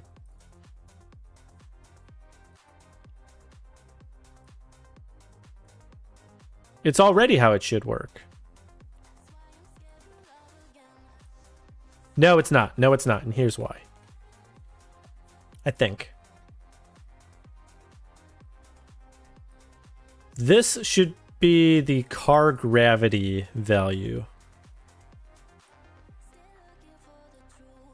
Let's actually move this up.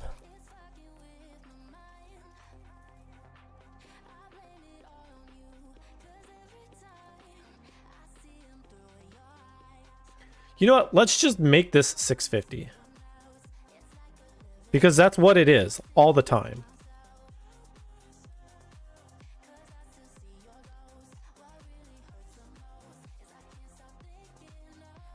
Can I do that in here? Yeah, I don't. Let's just do negative 650. I don't need that. Default car Z gravity is negative 650. I actually kind of think this is how it should be. Yeah, this is how it should be. So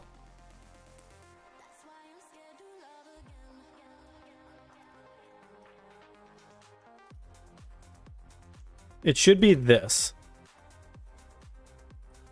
Because I figured it out. This is how the math should work. Because if I'm flat on the ground, my velocity is 0.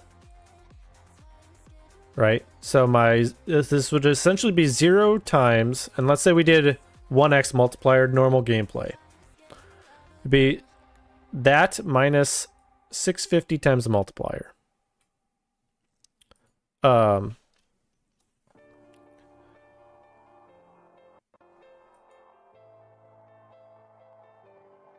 Yeah. 650 times the multiplier. So when the gravity would be set to 0, this whole thing would cancel out because that's just 0. And you should continue at your current z velocity, which is correct. If the multiplier was 2, this would go up to what? 1300?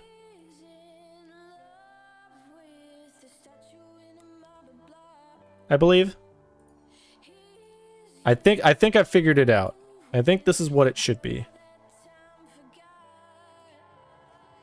Let's make sure we build.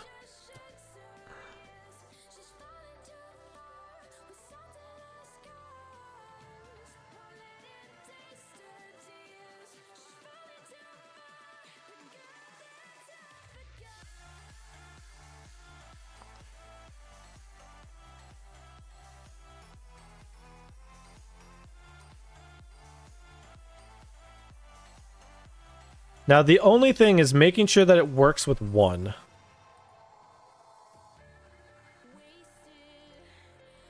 So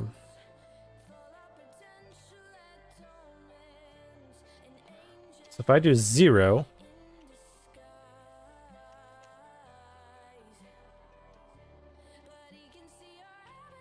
Nope, that's not working.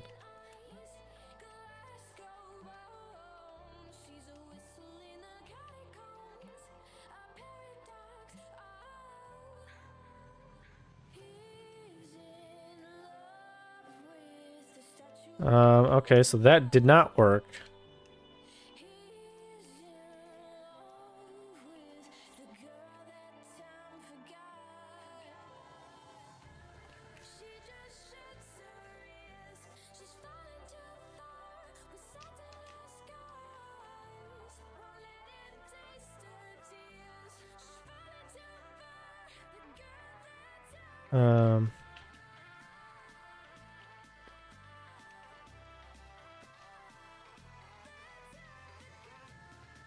It's weird because the ball has a scale, but the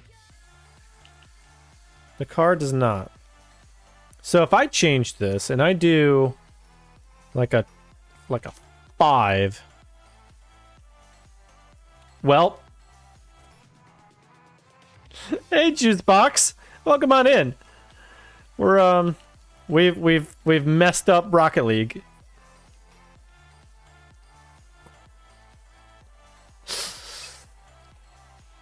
Yeah, we've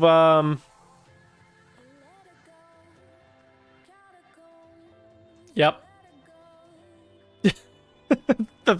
Physics. Yeah, I broke it for about a minute. It was kind of a mistake to go for so long, but I broke it. What I also love are the little effects of like falling.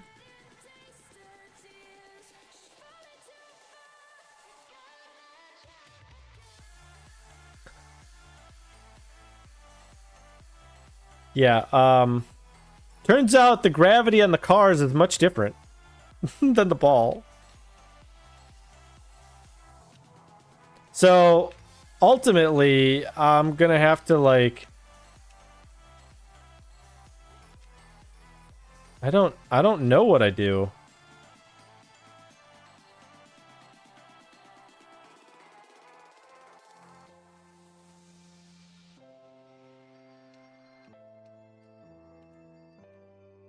Like, I thought I had it figured out, but I think that's like what like true actual physics would be.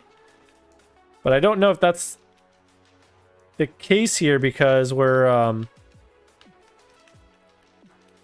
not in the physics engine itself.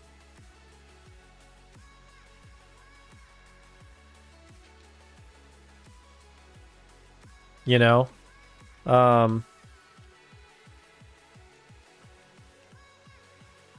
So what do I do? I mean, I guess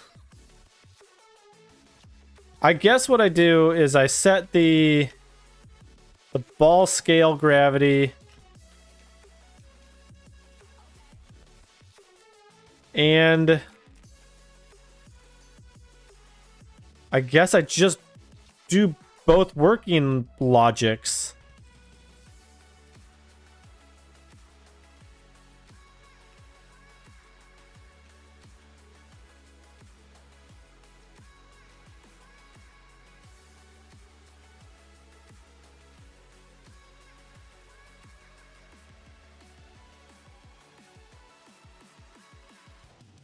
I guess I don't know, because like I feel like I should be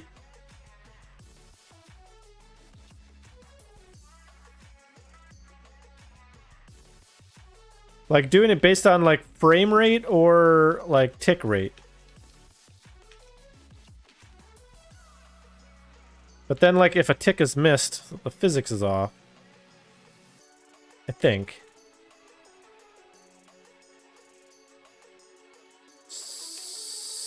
So I guess I could just combine the two effects, how they work now, and then call that a day?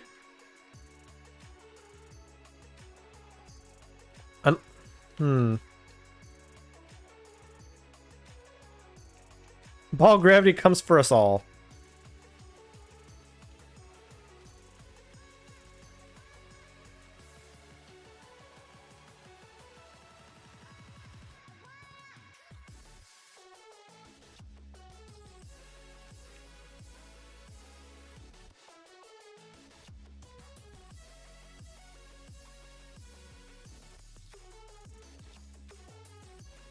Ooh, I almost scored that.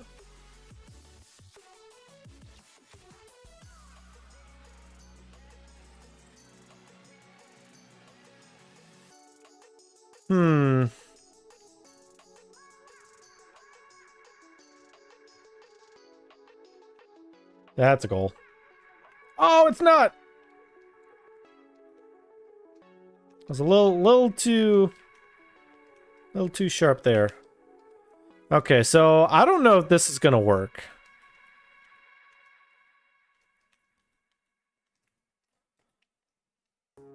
And if it doesn't work, I need more ideas for effects.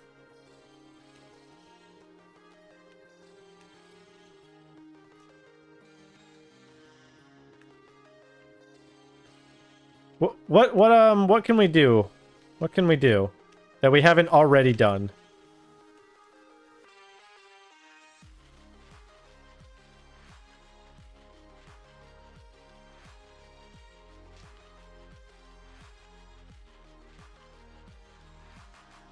Also, welcome back from the ads.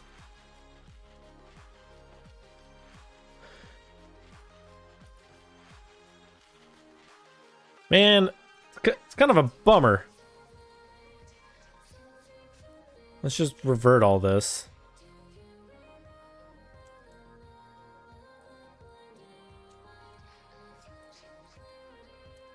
Oops, nope, that's not what I wanted. So what can we do? What can we do for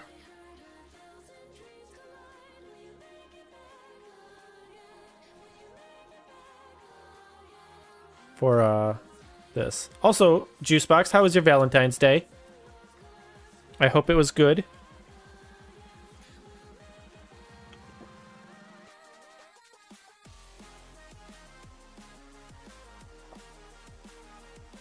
Oh, we went to Conveyor Belt Sushi and had just unchecked amounts of sushi. It's no wonder that place stays in business and is very popular, because you just eat and eat and eat and eat and eat. And then you go, oh, that's the bill. Oops. It's very easy to overdo it there. Just spend like 2 hours eating sushi.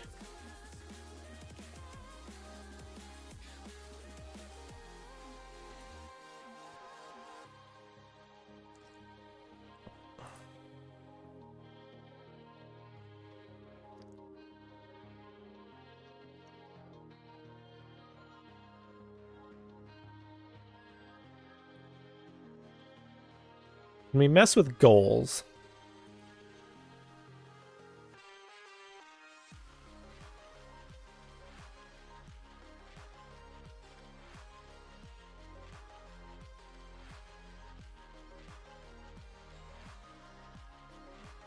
Can we mess with goals?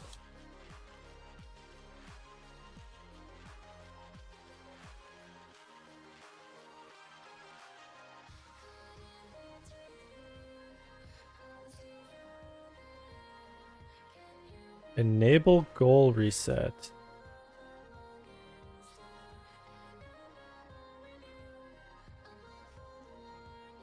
Generate goal aim location.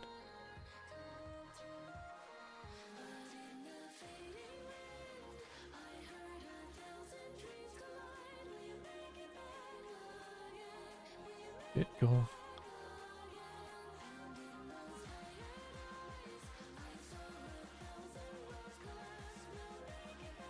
Handle hit goal.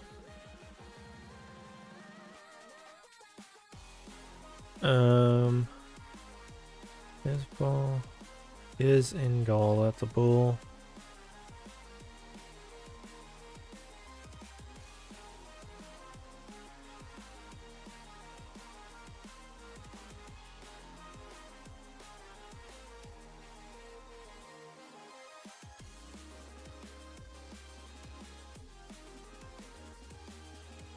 Wait, what is this? Team scored on. Trigger goal score event. Let's say blue team. Oh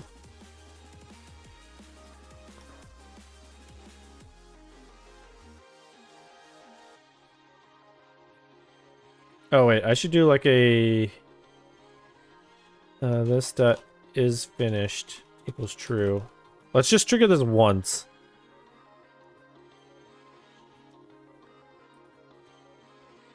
Let's see what happens.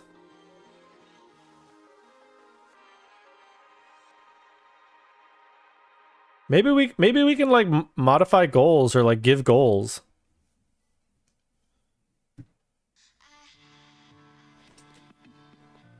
That would be that would be messed up.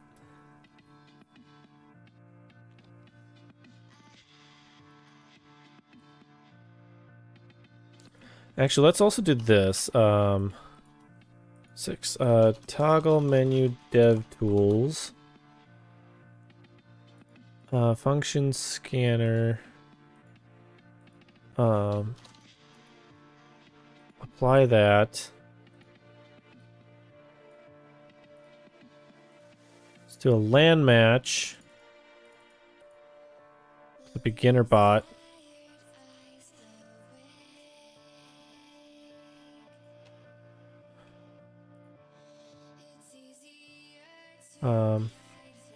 Update goals data. Check goals. Oops. Need that and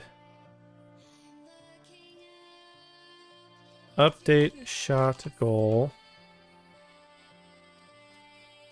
Find shot goal.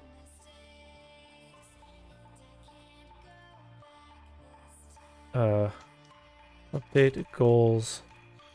Data.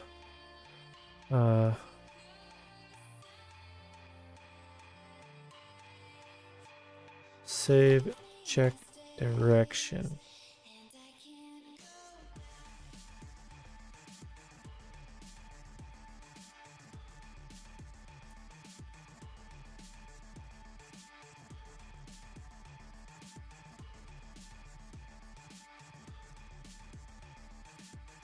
Alright, let's see here.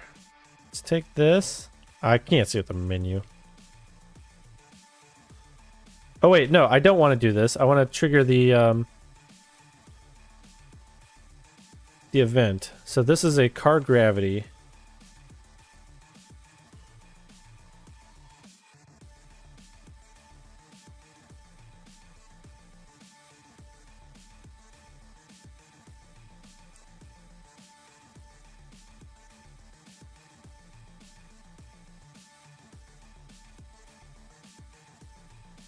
Did that do nothing?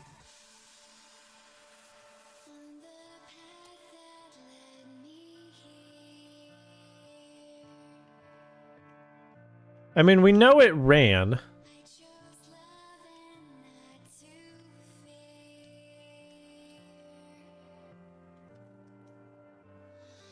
And I only have one goal because of it.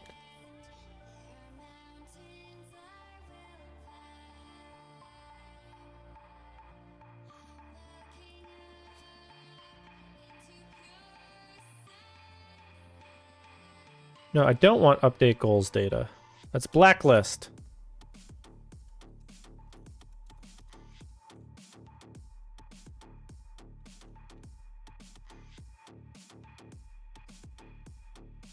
Hold on.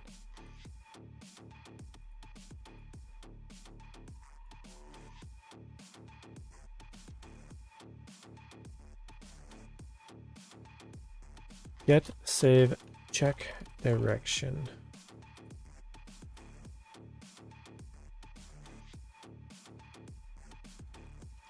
Find shot goal.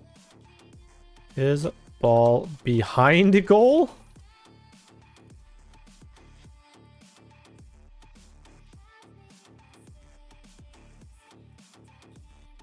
What? Why is that still in there? I blacklisted it. Check goals.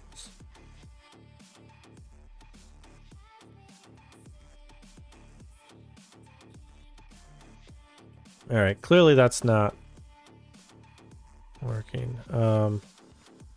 Maybe I look for score.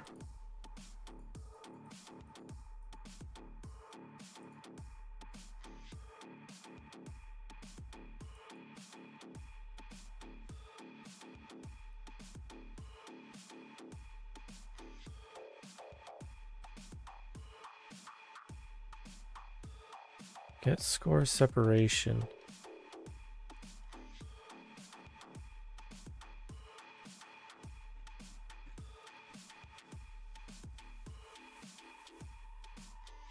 So I went until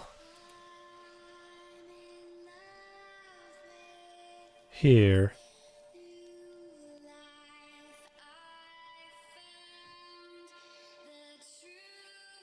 Wait, huh?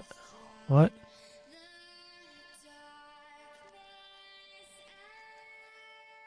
Yeah, notify. Wait, why is that coming from player controller? Notify goals scored.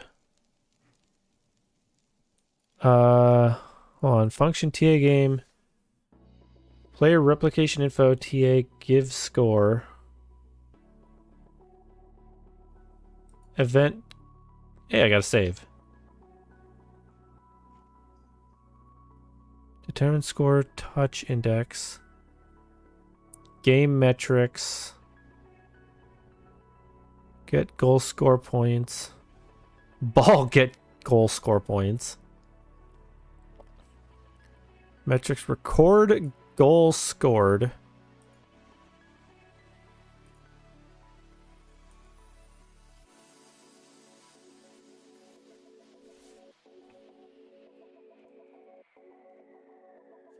Oh, let's do this. Let's... No, I was going to score that.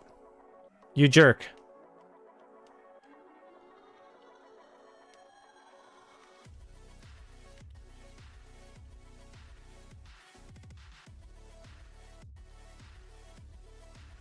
It wasn't scanning. Damn it.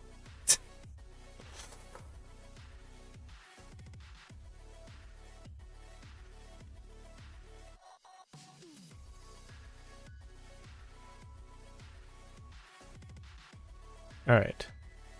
So theoretically, we might have something in here that we can trigger for like a goal.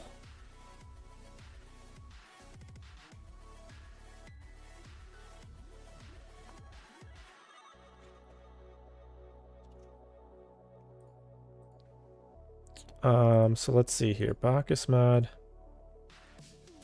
Functions.txt.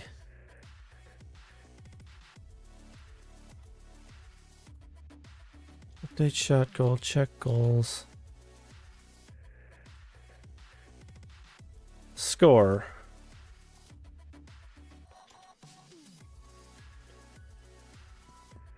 Is that it for the functions?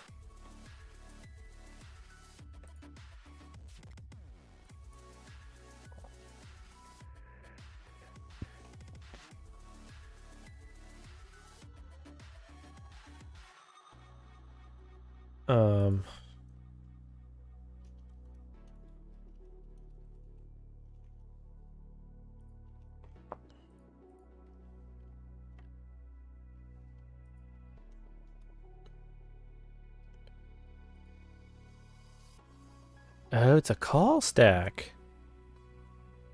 Interesting.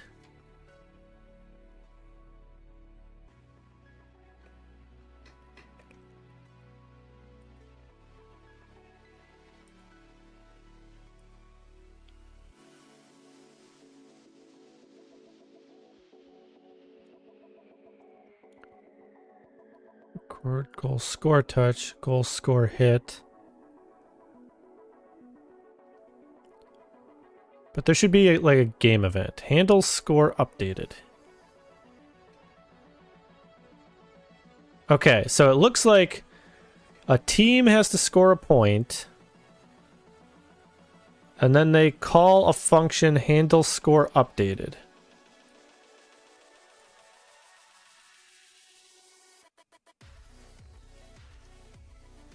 So we might need to do like both of these things. I'm actually going to bring this over to the side here. So hold on here. So I'm going to look at both of these at the same time. So car wrapper dot get team. Oh wait, dot get free. Let's get team.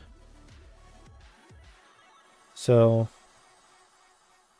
that is a team info wrapper. Team info wrapper. Team wrapper. Team wrapper dot. What was this? Goal dot. I'm gonna say dot get score.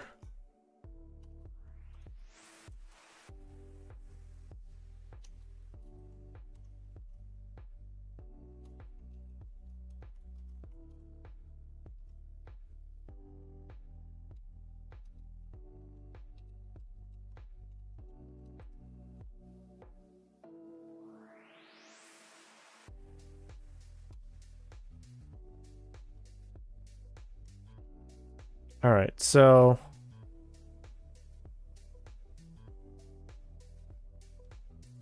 hold on.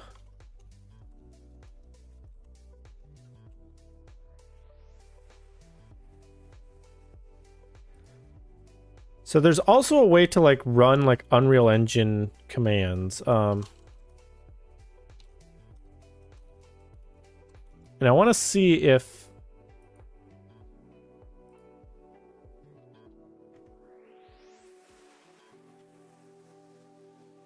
that's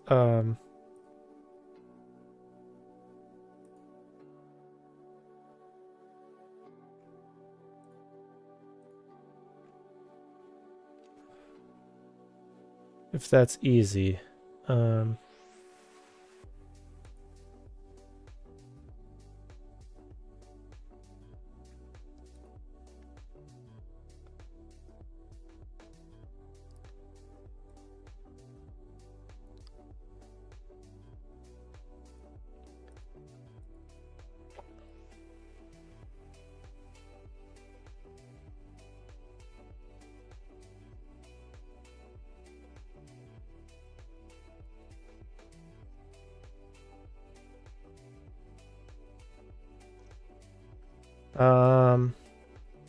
Yeah, I'll just do it here.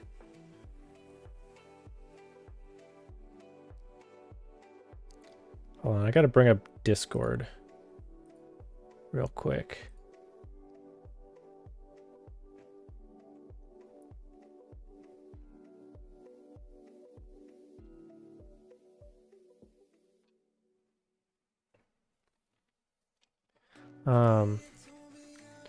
Bacchus mod, Unreal. Man, there's a way to do it. Like here's like a raw string that you can run.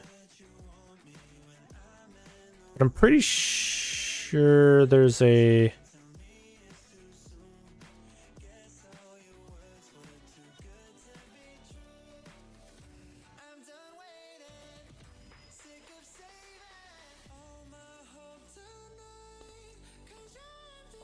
way of running it in Bacchus mod.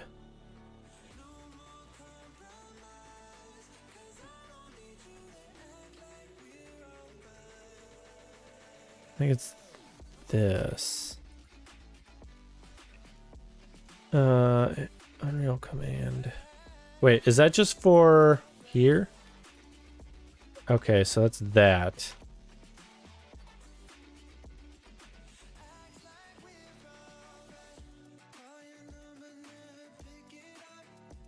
That's not what I wanted.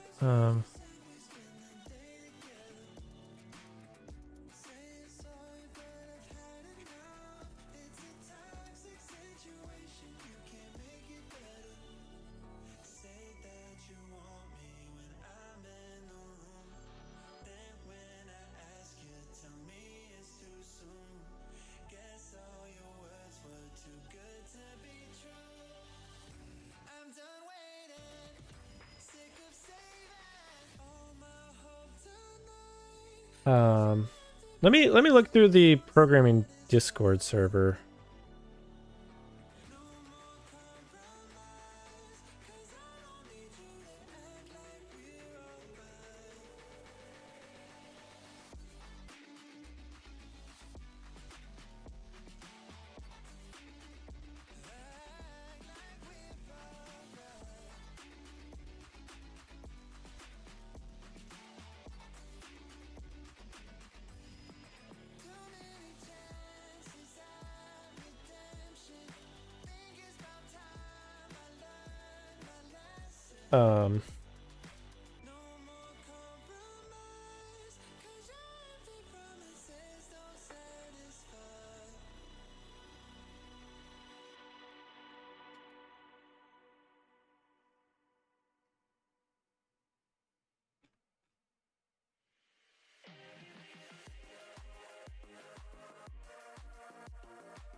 Oh, I'm in the wrong one. Programming help chat. Unreal.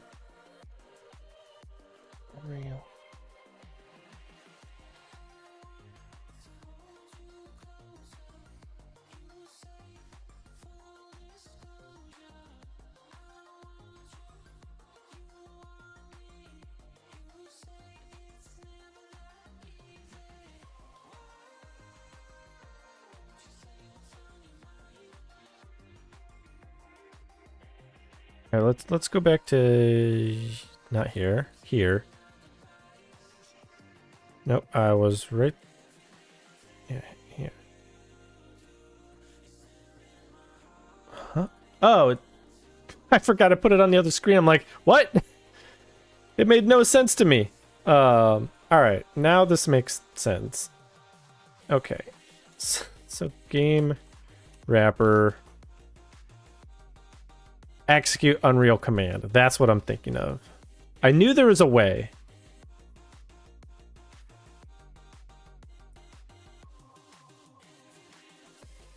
But I don't think that's what I want, though.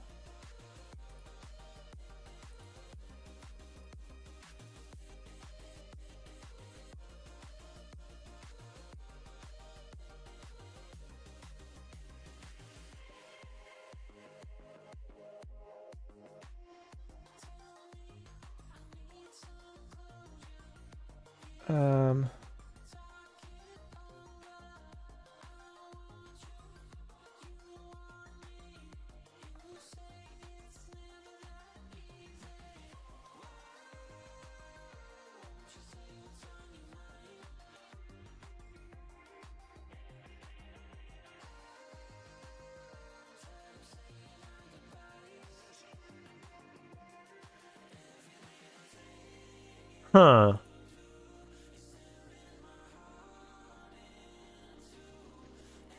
Okay, I'm looking at stuff here. This is not what I want. So this is hooking the event when a goal is scored, but I don't care about that.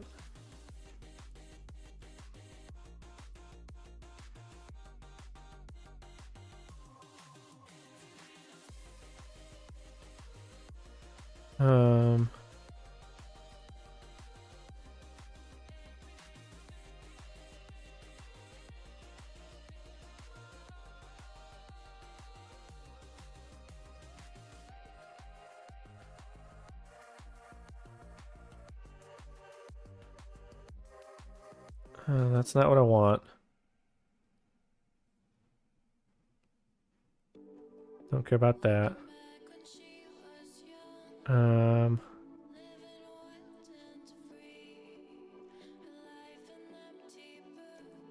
Yeah, I don't care about online play.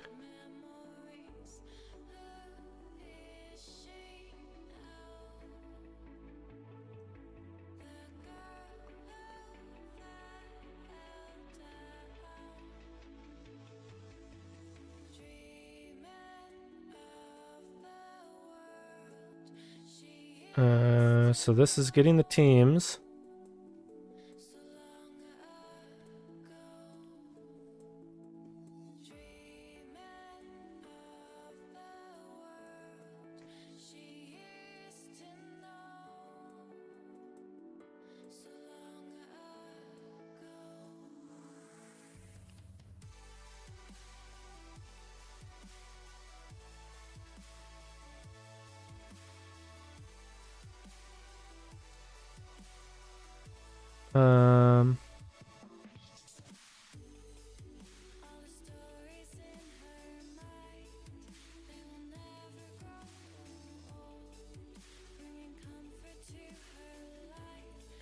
Let's see here. I'm just going back and back and back and back and back. On hit goal is called. Let's see if any of that helps.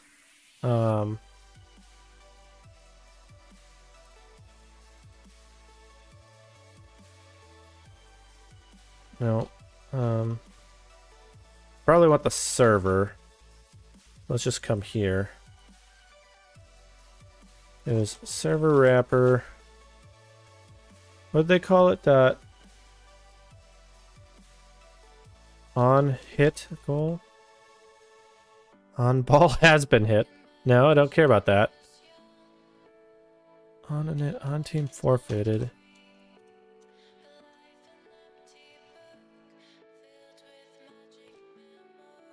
Dynamic crowd. Allow teams have humans too. Great.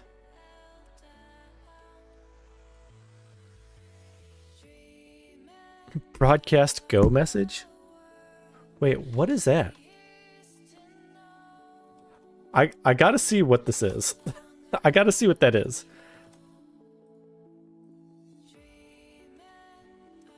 Let's just play and see what that does.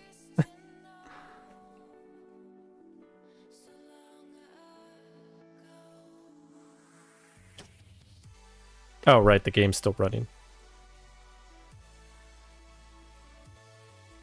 Forgot I need to do that.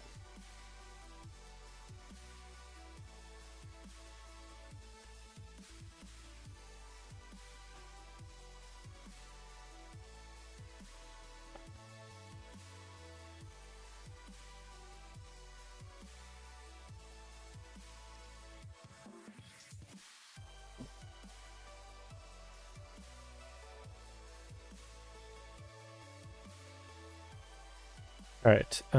Okay, we are good. We can compile.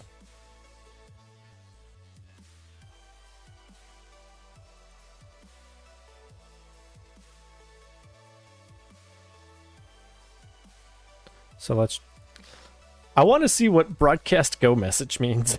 Like, is that like the start of the match when it says like when you can finally like drive?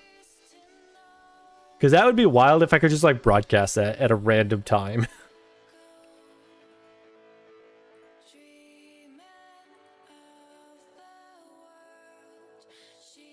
I shouldn't say wild. It'd be weird.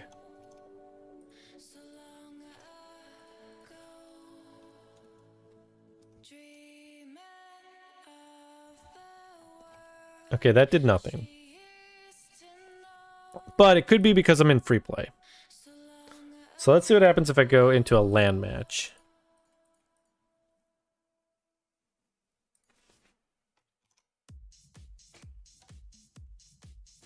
So like there's like the 3, 2, 1, go. Let me make sure the bot doesn't like score. So if I do it now. Wait. It did. It did say go. Thanks, Misadventures. It did actually broadcast that. See, it just says go. That's very benign.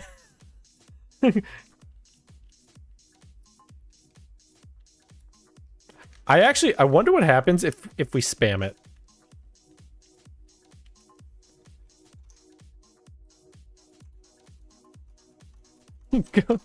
Go! It's saying go!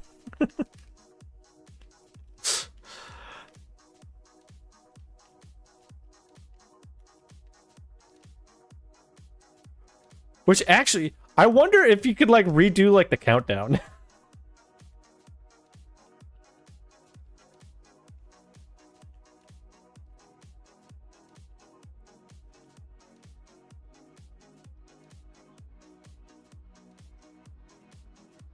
Okay, so that's, you know what? That's going to be an effect. That's going to be an effect. Actually, hold on. The question, though,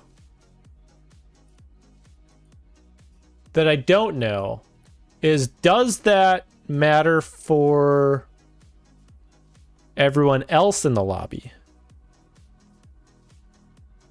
I need to get my spare computer up and running. Hold on here.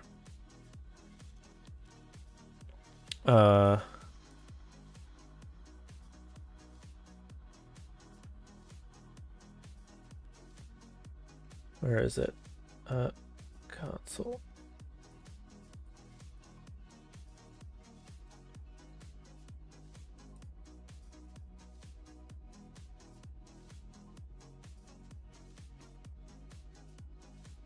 All right, let me make sure it's not doing anything at the moment.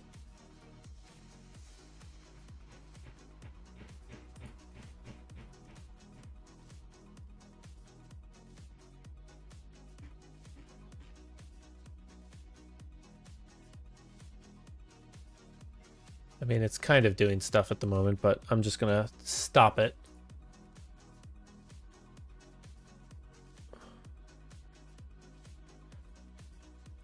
I want to see if it broadcasts Go for everyone.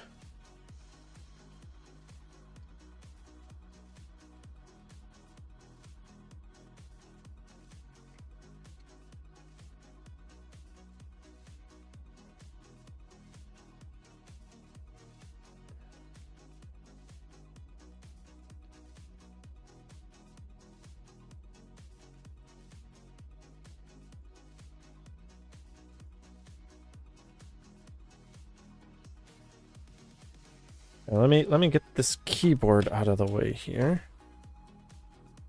Actually, let's...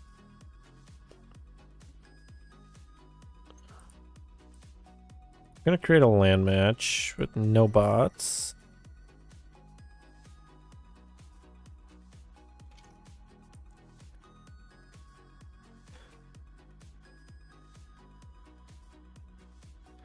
Rocket League.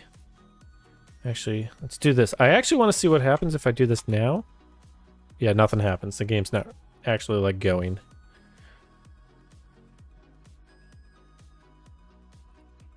So let's just join that.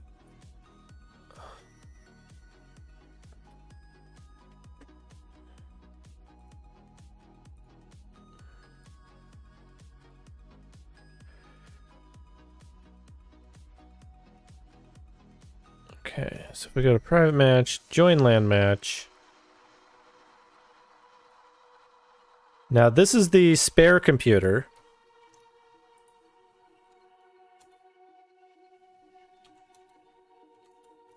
Okay, so it does it for everyone. Everyone will see the go message. Okay, that's kind of funny.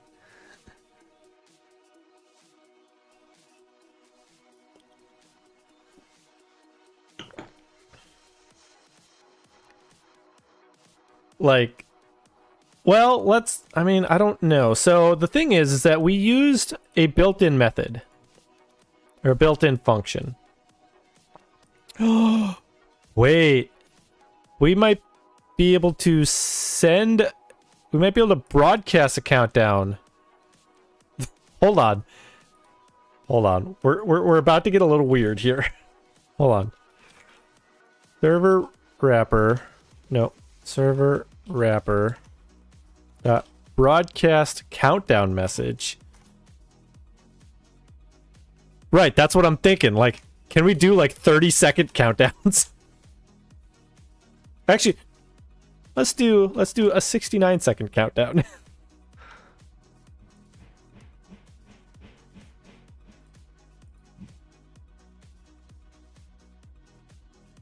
I'm actually going to put this on the other screen here.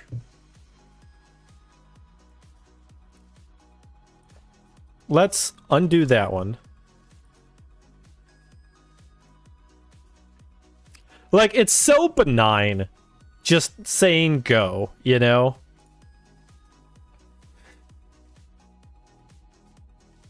Like, it's a slight distraction, you know?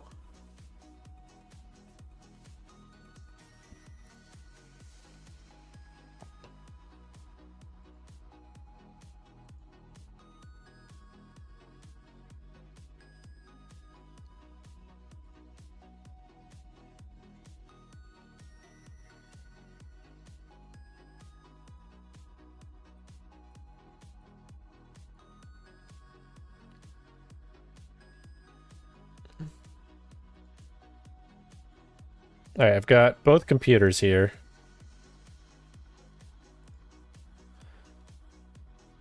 All right, so someone's got to go and hit the ball with a countdown to start. All right, so now we do this.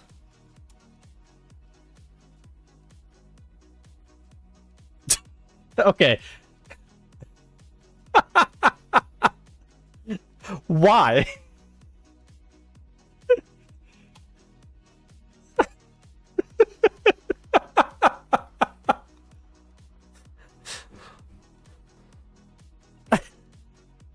Like, it doesn't actually count. It makes the noise and it puts a number up there. And it confuses you. That's all it does. But I will say, both screens do see it. Okay.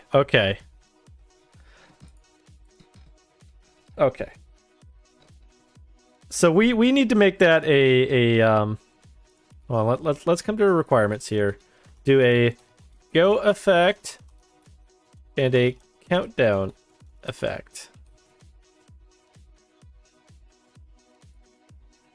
What else can we like broadcast?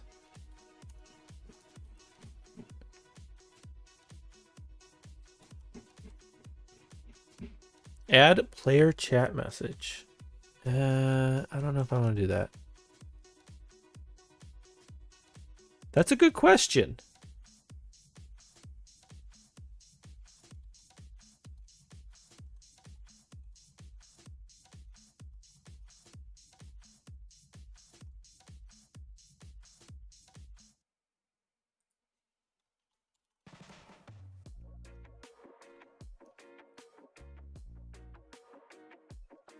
Let's just do this. Let's make it configurable. That way I don't have to like keep recompiling.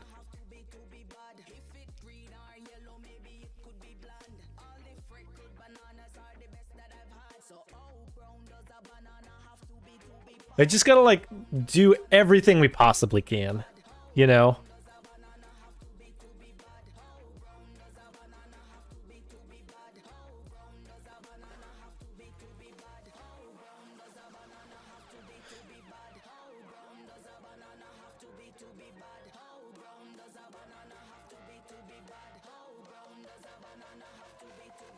All right, so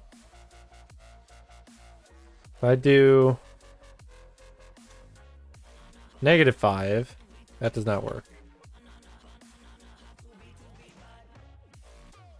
5 works.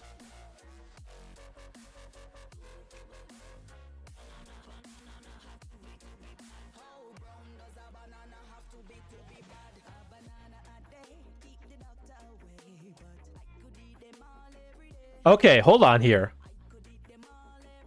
We could broadcast multiple messages and just time it.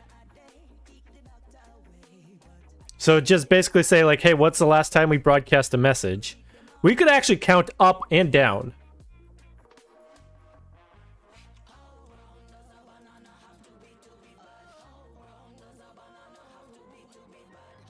Oh, right. It wants a... It's enforcing a thing.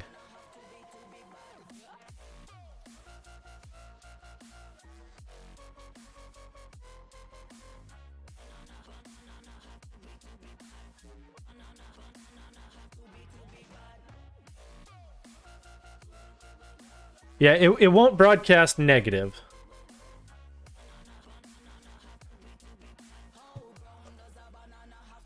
But we could do a countdown.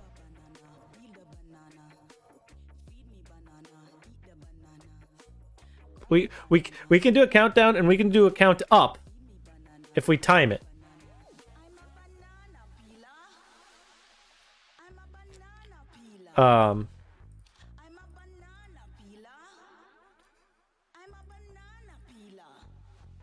Okay, so here's a question. Oops, I did not want to do that. Let's close that. Do we make it so that sending one countdown number is different from actually counting down? Do we make that a different number? You know? Or a different effect? Or do we only do like an actual like countdown? Or like a counting down or up?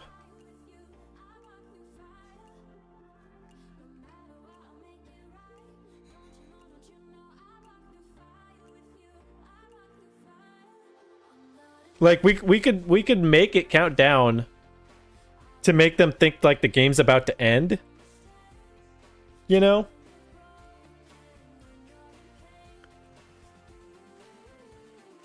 like a fake game end, you know? Because like when it's 10 seconds, it counts down from 10.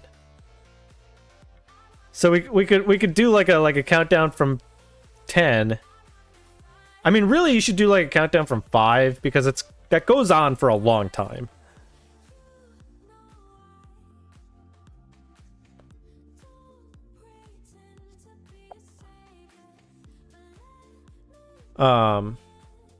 I feel like that takes up a lot of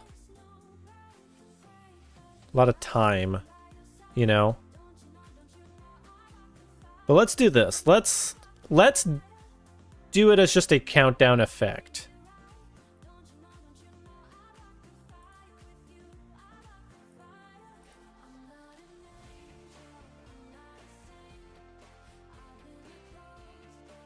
Actually, hold on. Do we want to make it a counting effect? Make it go up or down? And then on the application side, you just say you count up or down. And maybe have like an alias for like fake countdown. But it's still a counting effect.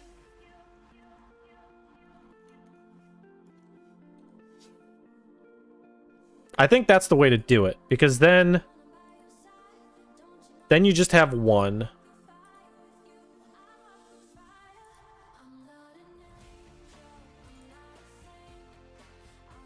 I want like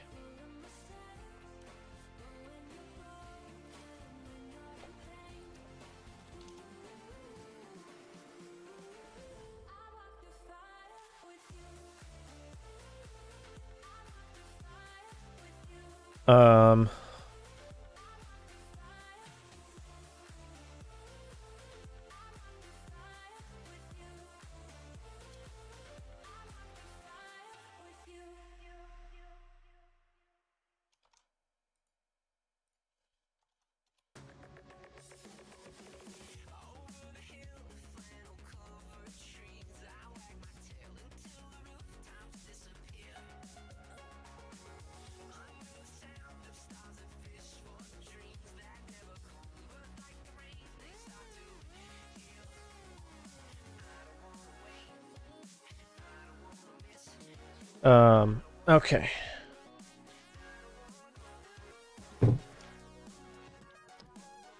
So counting effect is I'm gonna need to know time. So I'm gonna need to look at something like the tornado effect that has a time to it.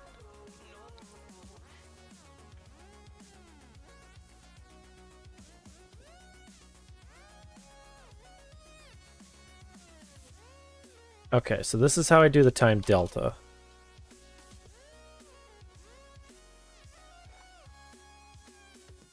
Counting effect.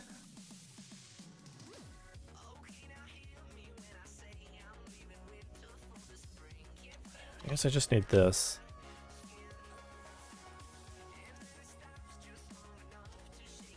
Don't care about input, because we're not using it.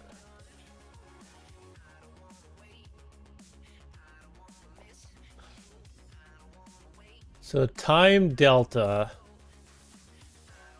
is that. So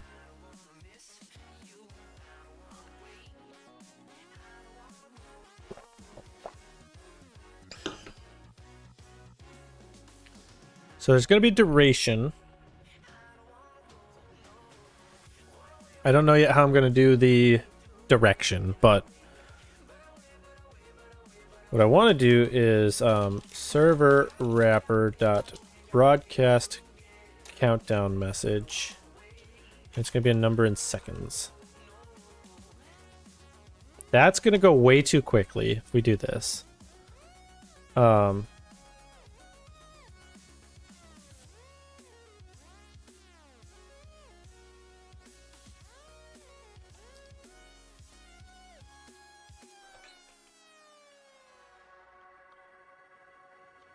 And I don't know if we're going to get an exact int time delta int time delta. I actually want to lose precision here. To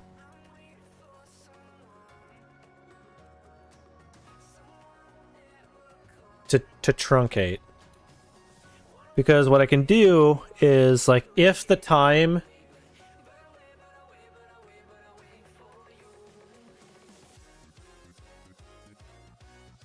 maybe I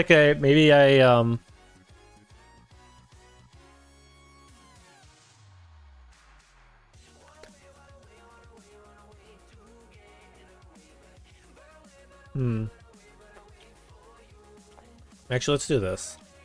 Let's do a private so I have the countdown.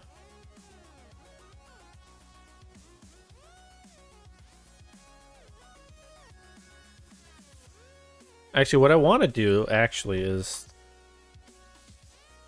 time delta int. No, I want to do duration minus time delta int. Because duration will be an int.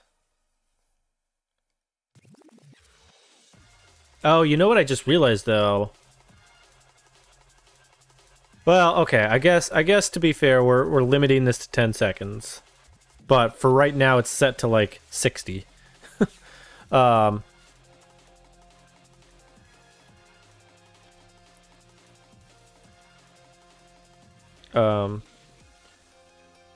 Int previous broadcast int equals 0. So if time delta int does not equal previous broadcast int, then we broadcast, and then we say previous broadcast int equals time delta int. So theoretically, once per second, this should count down. Wait, why am I running this? I haven't even hooked this up to anything.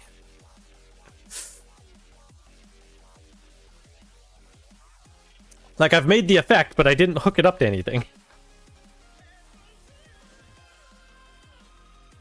Okay, well, we crashed anyway, so we're fine. So let's go to effect generator, and what was I doing? I was doing car gravity. Car gravity.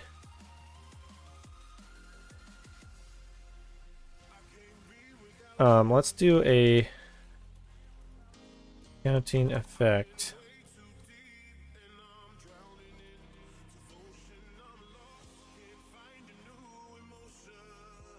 Let's just override it for now.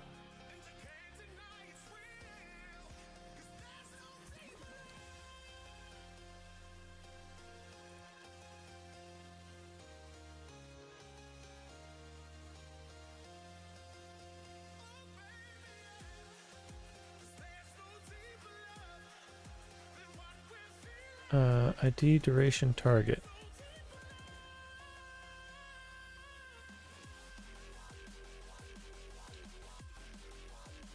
Wait. Counting effect. ID duration target.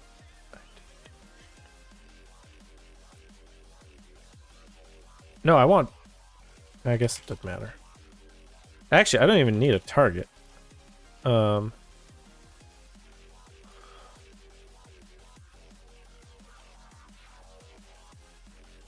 Just do this.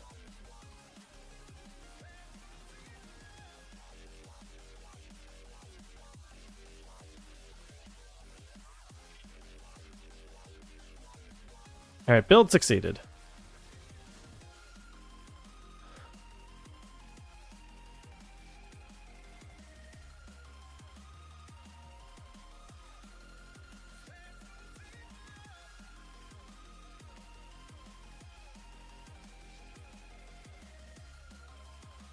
Yeah.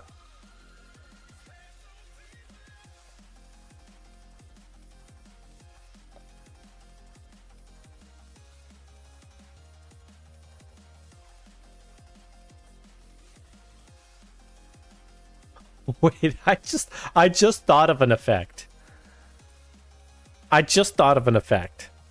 What do you guys think about this? An effect where, let's say a player is just driving and suddenly their car is backwards. Like, just flip it around 180.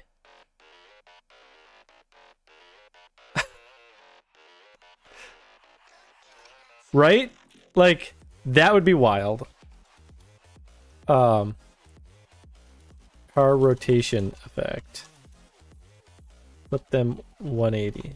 Like, or just turn them sideways, you know? Like, turn them 90 degrees.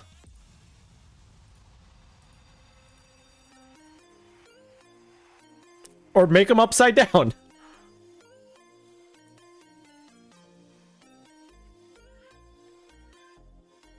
You could make the car... Oh, wait, hold on. Redo countdown.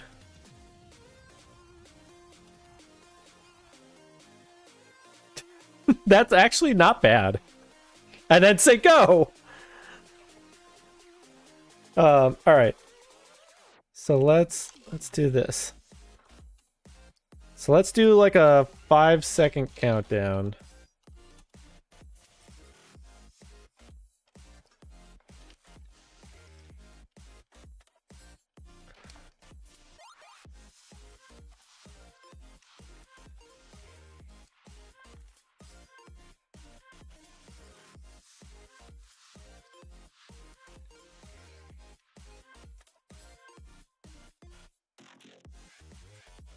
All right, so that kind of worked. I think I do want to do the broadcast message at the end. Like the go message.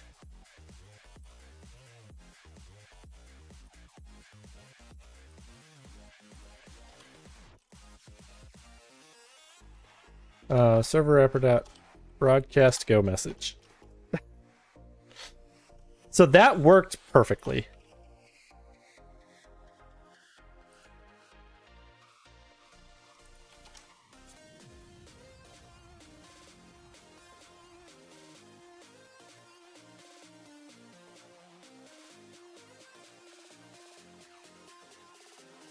Like, it's almost basically like redoing kickoff. You know. Redo kickoff / countdown.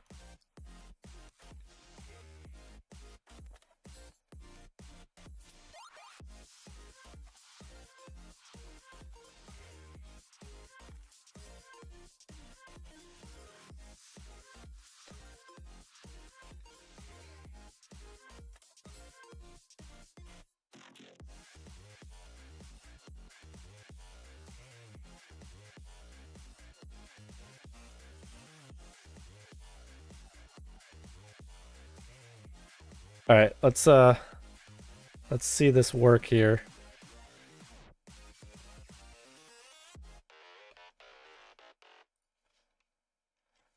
I should make it. Yeah, let's do this. And then do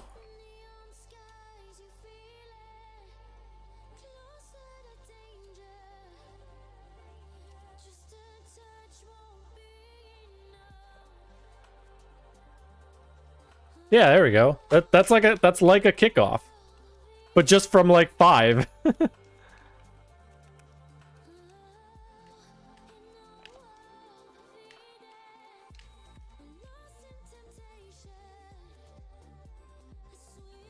You know.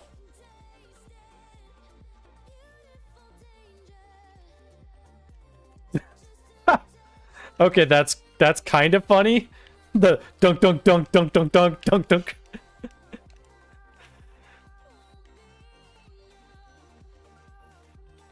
That's not going to get annoying at all.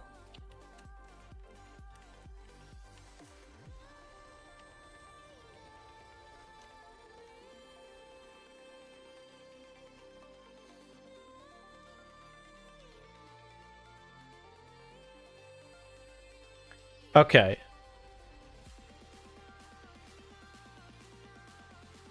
Look minus annoying equals money generating. I know.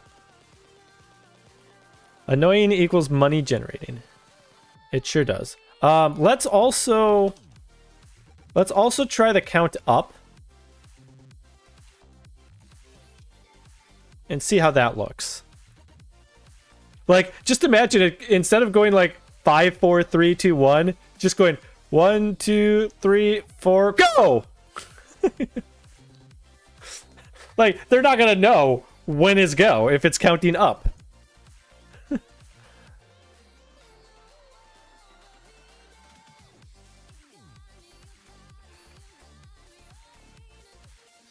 I just want to see if this logic is correct.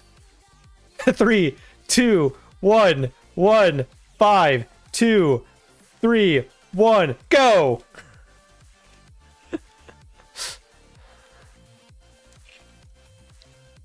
That's okay. Hold on.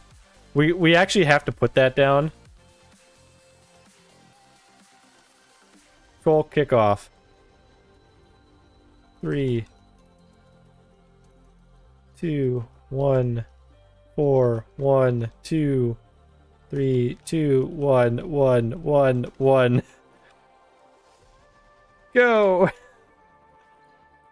Okay, that's a great idea.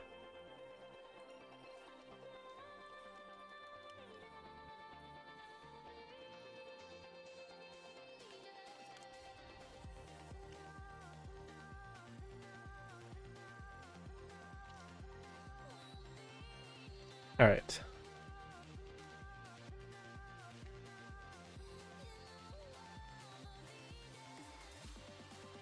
We have a count up.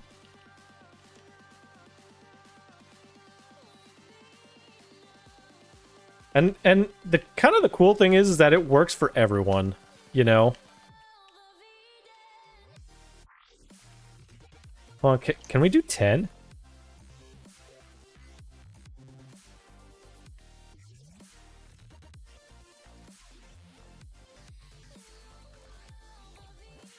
Oh, wait, did I do that wrong? Thought it was... Oh, I did do that wrong.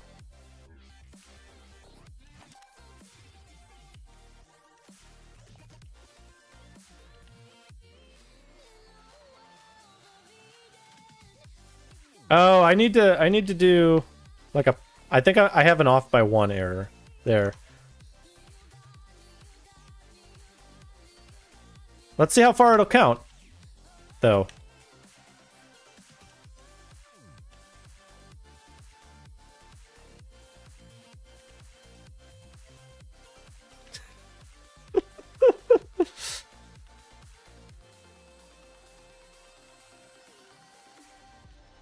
Yeah, I have an off by 1 error there.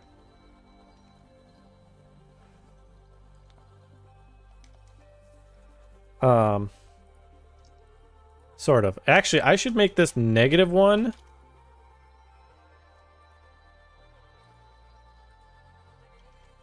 Do I want that at -1? Maybe I do.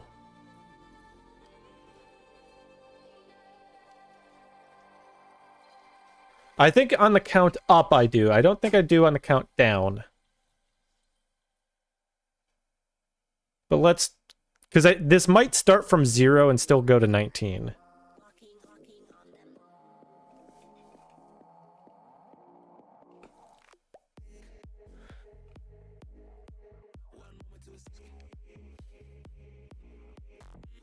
I think I did want that to start at 0, though.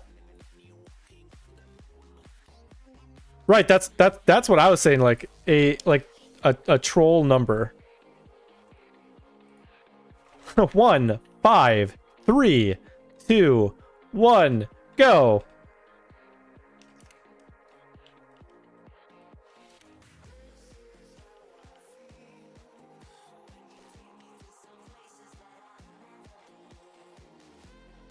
All right, so let's do this.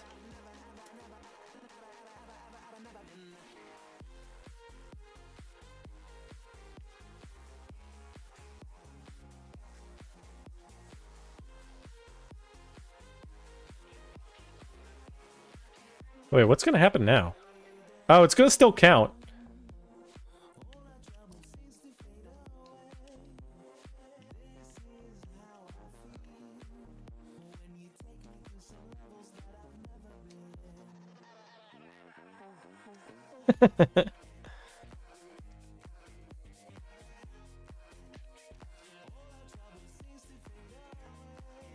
All right. Okay, that's pretty fun. This is pretty fun. All right, so we have our countdown effect. And we can pretty easily make this a count up effect.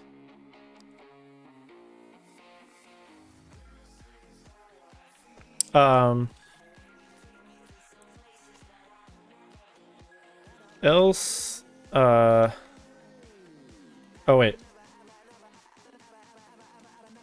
No, that is fine. I think this does need to be 0.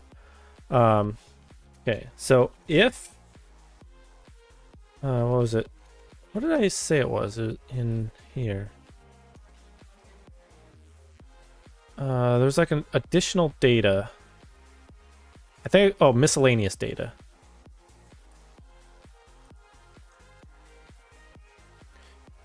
If miscellaneous data equals this, else that.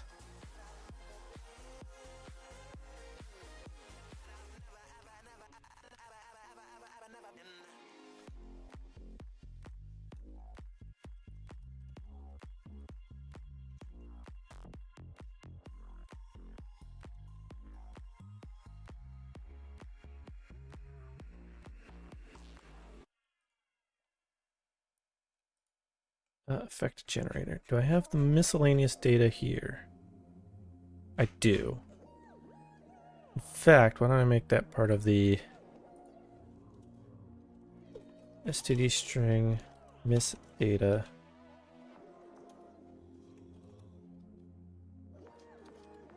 Miscellaneous data equals miss data.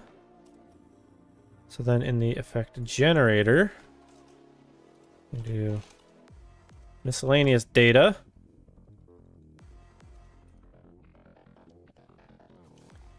All right, so let's start making this like an actual effect. Also, we're working on 155 now. Don't need tornado, don't need X utility. So case 47, log, adding, counting, effect.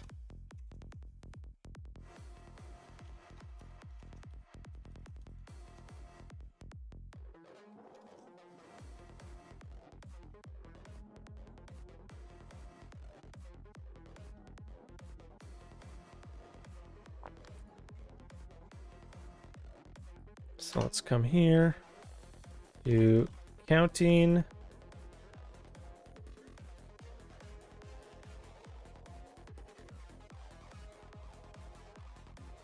So then let's go to the settings screen. .cpp.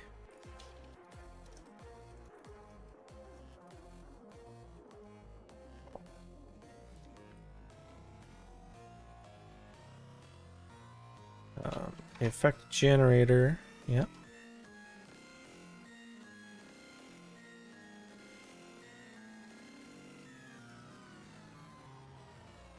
Okay, so that should be fine there, I believe. We can double check our notes here. Add new effect. So I did the plugin, so I did the header file, CPP file.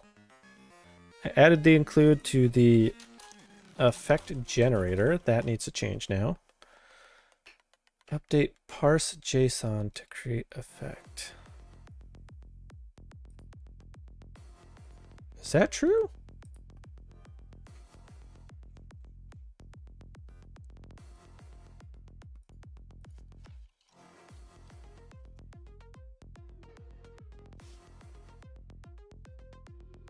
Parse effect JSON. Yeah, and then this just goes off to the effect generator. So I don't need to do that anymore. Update to add the type. Yep, did that. I think I did the CVAR. Yep, registered the... I did not register the CVAR. For counting. And then I did do the setting screen for the checkbox. Yeah. Okay.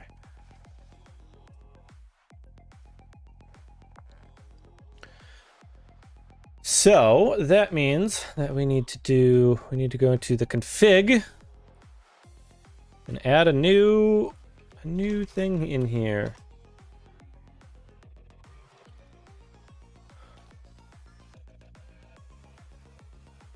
Car scale is not there.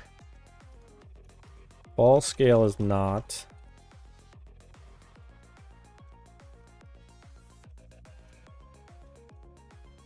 So make sure that those are there.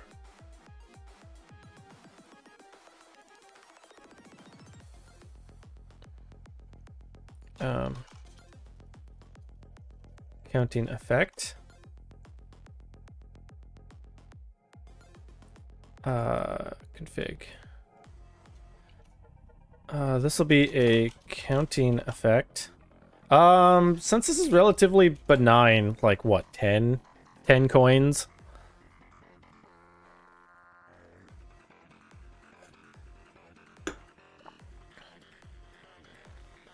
I mean, because the other thing is, like, each viewer is going to be rate limited. So, you know.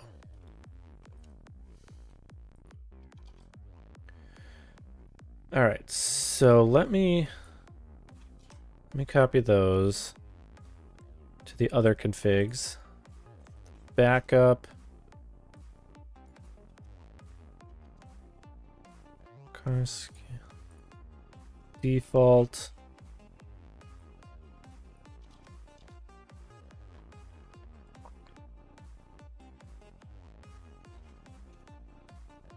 Let's set that back. All right, so add new effect. So we need to go to the enum.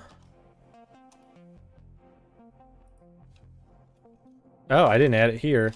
Car scale equals 46. Wait. Ball scale should be 47. Oh, car scale's already there. So that'll be 46, so then counting equals 47. Did I have that right?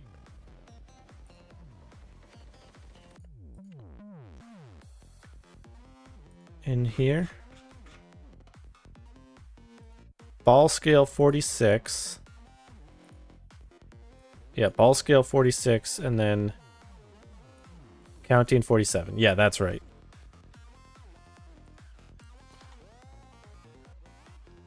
Okay. And then we need to change the parser. Chat bytes, chat parser.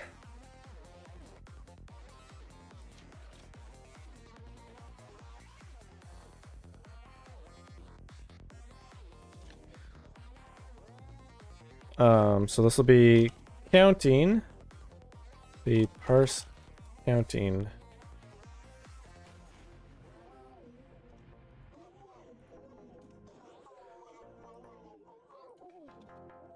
Private void parse counting.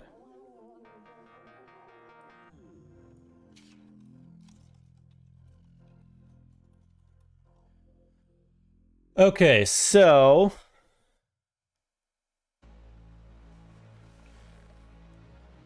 we need a time and a duration and a direction. So we need an int and a string.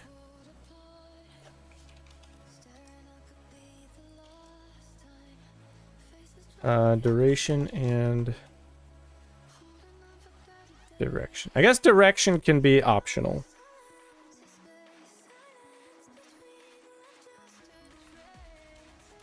Let's just copy this and then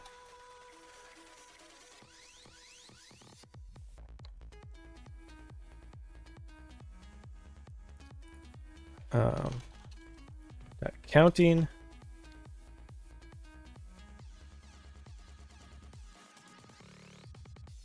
So I need miscellaneous data.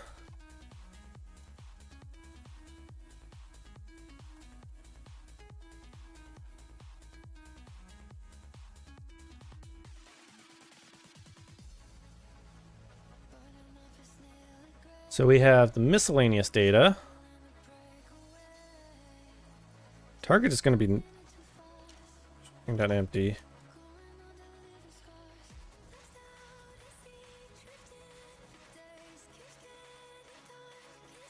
Iteration, yeah, that's gonna be fine. 1, 2, 3, 4. Okay, if it's 3, this will be miss data.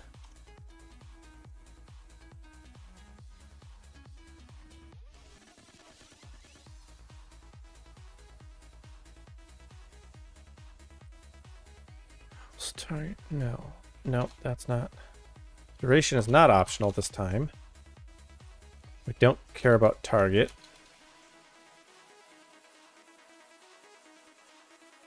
We care about duration.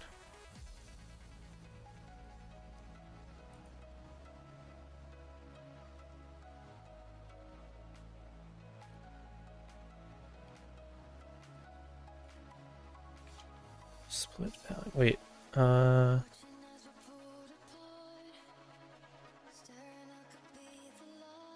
Okay, if it's 3, then they'll have the duration.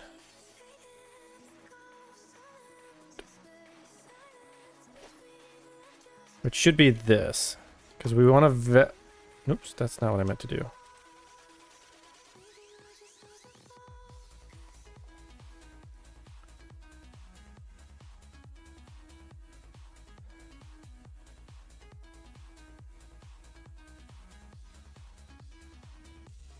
Wait, if that's, then we should just do split value.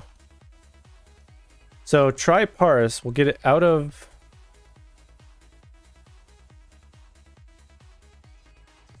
all right, whatever.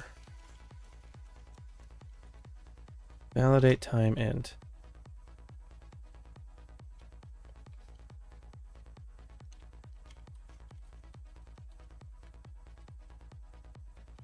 Whatever. Okay, so with this, let's just test this now.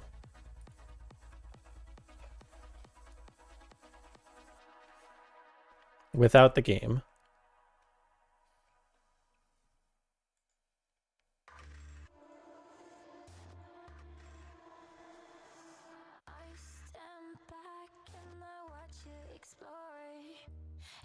Okay, so if I do CB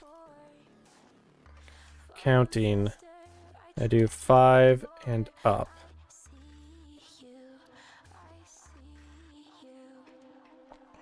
Okay.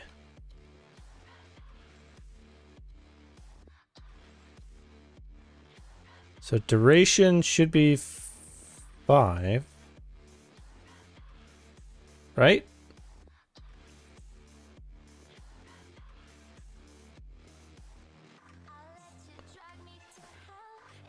Yeah, duration is 5. Miscellaneous data is up. Yeah. Okay, so that was fine. Let's make sure the help works. Yep, it does. That should not say mega bump. It should say counting.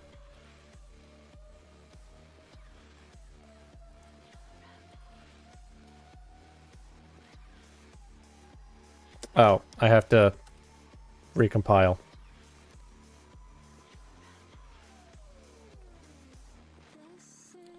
Making changes, you have to recompile.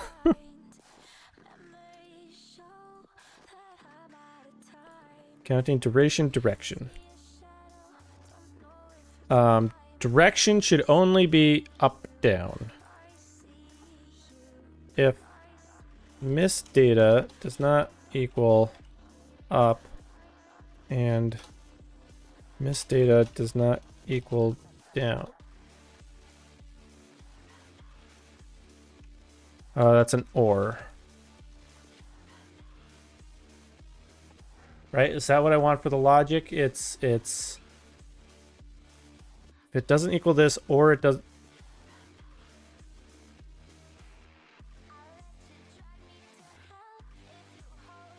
No, it's and.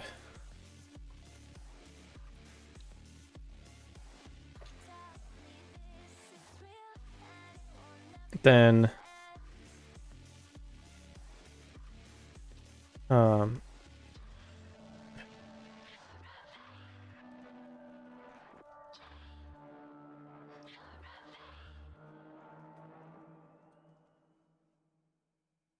no, default is down. We're going to count down.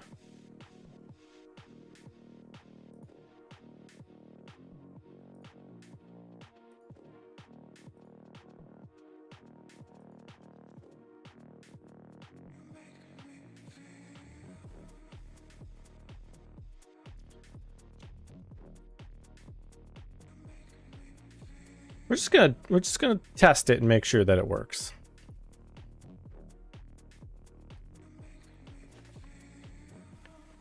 Counting 5 up. So okay, that's good. Down. That's good. Do sideways.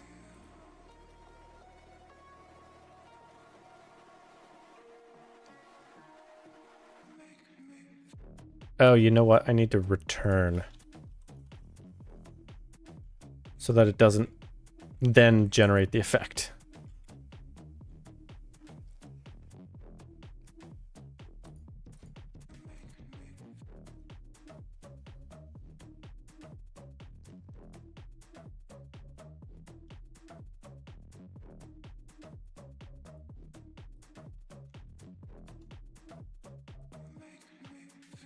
County values are only up or down. Default is down.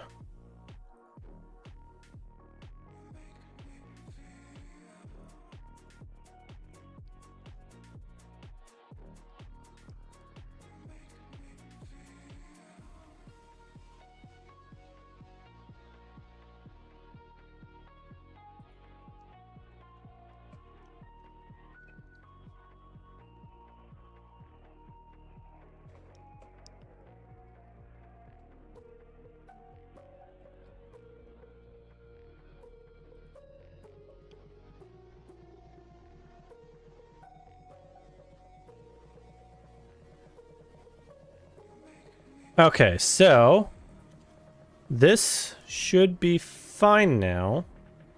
Is this a Twitch bot?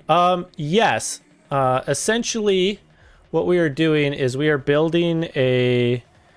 It's a Twitch bot that combines with Bacchus mod in Rocket League to bring chat interaction into the game. And in fact, I think we're at a point right now where we can show it. Show the thing that we're working on right now. So, Nervous Doggo, the thing that we're doing right now is we're making a fake countdown in the game. Or a count up, you know. If I come in here and I create like a LAN match, I go to like join blue. Gonna. Okay, so you see how like go goes away. And then now if I do this, I can do, oops, that effect is disabled. Why is that effect disabled? Because I don't have, oh, I didn't rebuild it. Hold on. I forgot to rebuild the Bacchus mod plugin.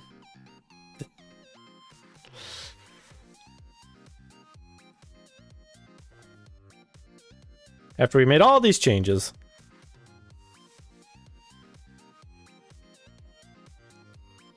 But hold on right there, don't go away. We're almost there. This'll build quickly.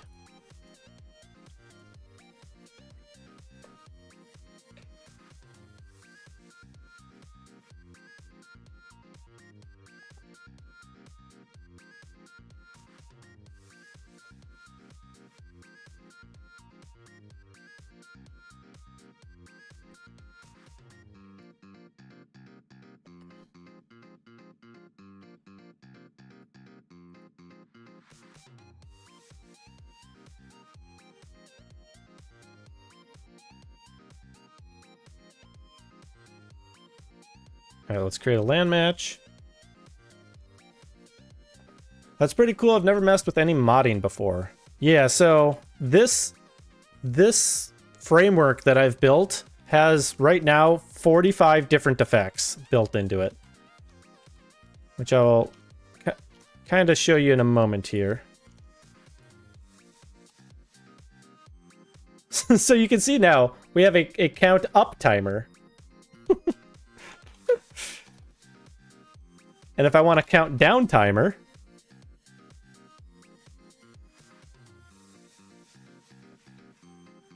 and I can even go like all the way up to like 10. Actually, I can actually do more.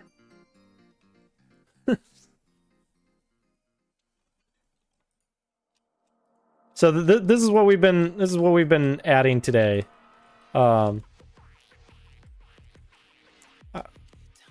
And this are they for custom maps? You don't necessarily have to do them on custom maps. It is, however, for LAN matches. So this is actually a Bacchus mod plugin. So everything I'm doing is very different from what like Lethamir does, where he builds everything into the like the map itself.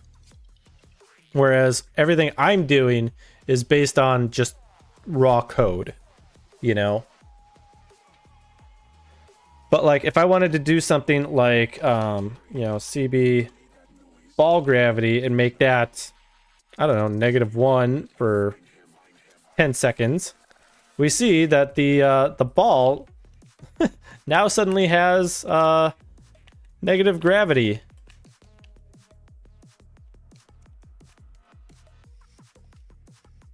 And now that the 10 seconds are up, it has gone back to normal.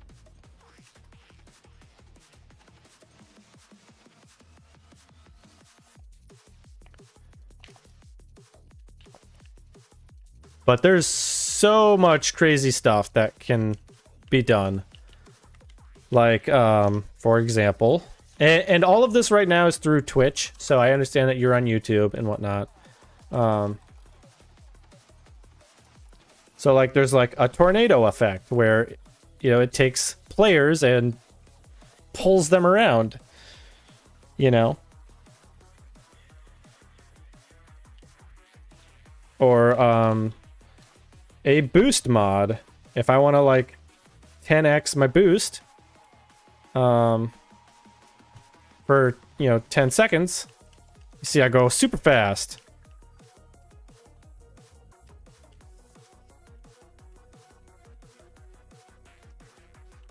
I could also make this like 1,000, and as you can see, it's normal now.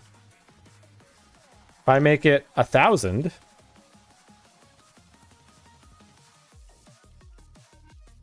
oh wait, I did that wrong.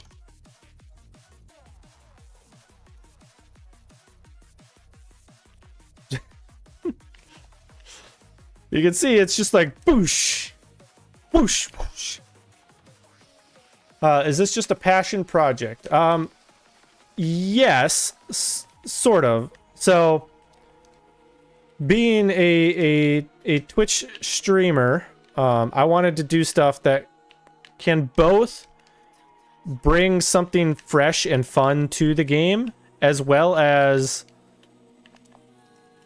potentially monetize. It has the option to monetize. The way I've built it is that you can run it in completely free mode, which it is happening right now. Or you can have it so that viewers have to earn currency. And we have multiple different ways of doing that, whether that is through Twitch channel points, follows, subscriptions,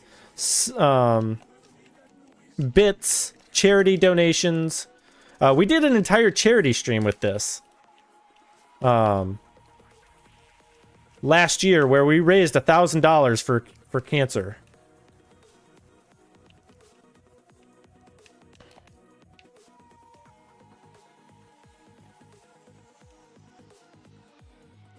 And so, you know, just having like a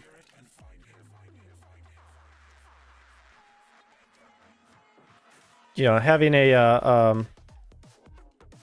don't know, a fun thing where I can just build whatever I want.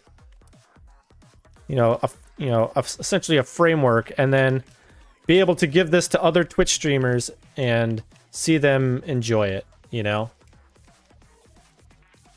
And not only that, but I want to do like fun stuff, like have like show matches between like between people, you know? So we did a show match with an SSL and a pro back in December. And by the way, the pro actually lost that one.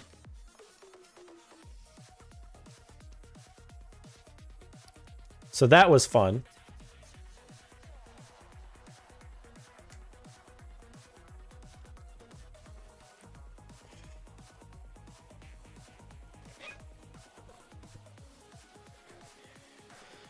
But yeah,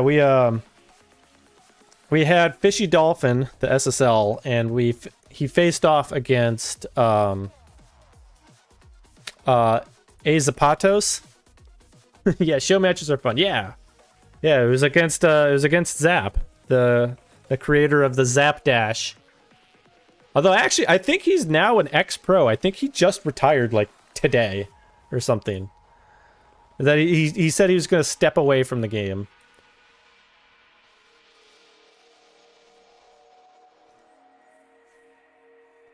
If I remember correctly. So I guess he's an ex-pro.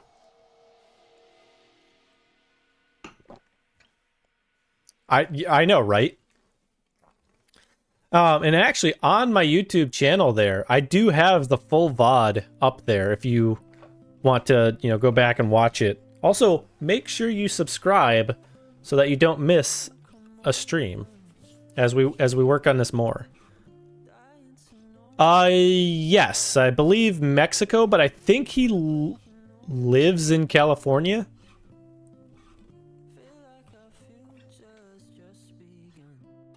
Because I know he's going to college, and I'm pretty sure he's in college right now. And so I think that's why he stepped away.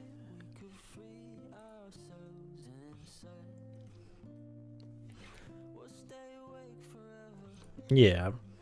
It was a fun time, and I've you know, fixed some of the bugs since then. Like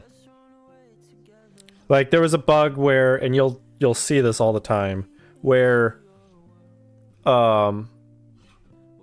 when the countdown is happening, crazy things would happen when an effect was active, and I've essentially fixed that since then. I've put out a version since.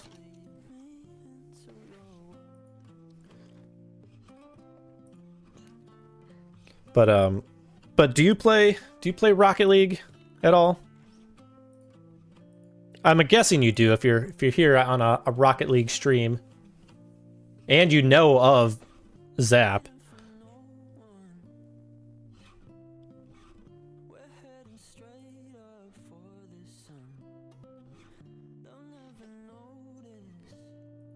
All right. We need the counting effect. So I do have a website where you can check this whole thing out. You've got around 1,200 hours. I gotcha. But yeah, so if you go to my website here, you can actually see all of the effects. So like, for example, there's a Gibbs effect, and if you click the little chip, it'll take you exactly to the video where I have a recorded video showing what happens with a Gibbs effect. My internet is bad where I live right now, so I can't grind those, sadly. Oh, I'm sorry. So you can see a Gibbs effect makes you makes you play some goalie, you know, so you can't leave.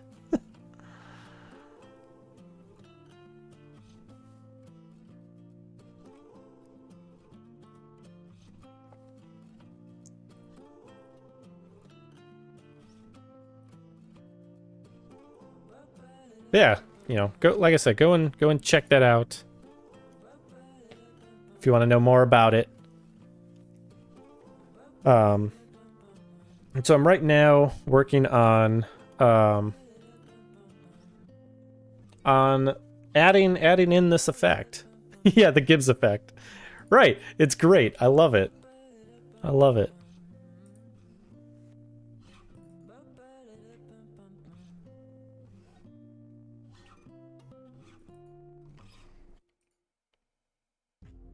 Actually, one thing I need to do, and I just realized this,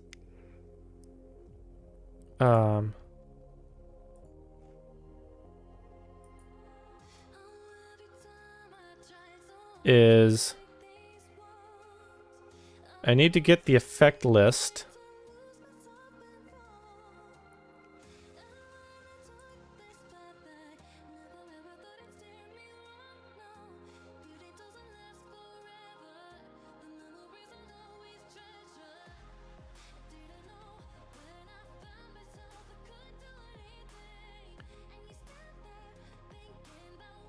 I need to get the effect list.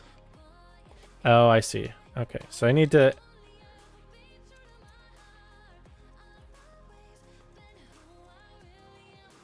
add this in here. Counting. So this will be CB counting, duration, and direction. Oops.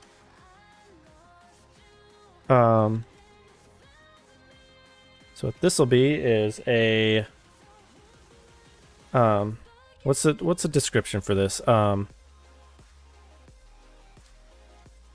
Broadcasts a fake count down or up timer based on the direction. Default is down. And I don't have a YouTube link for it yet, so I cannot do that at the moment.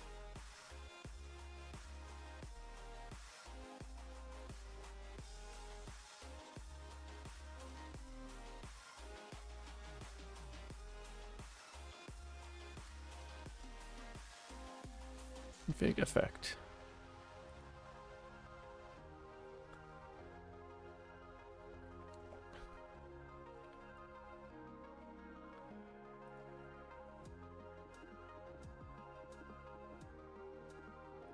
If effect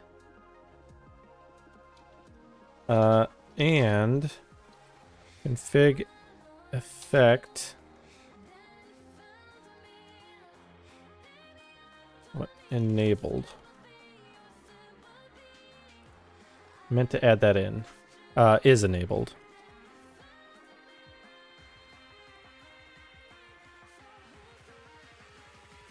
So I want to make it so that only enabled effects will show on the website.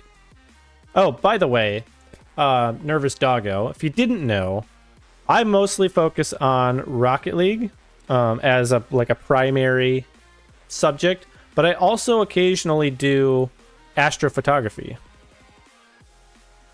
Yes, I do astrophotography as well. So this is actually a photo that I took recently.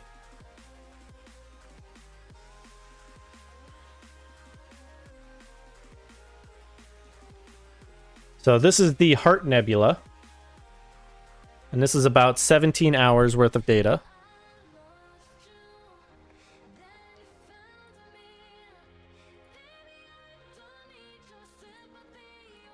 And then here we have the Orion Nebula. That's insane. Well, thank you. I've come a long way in my journey.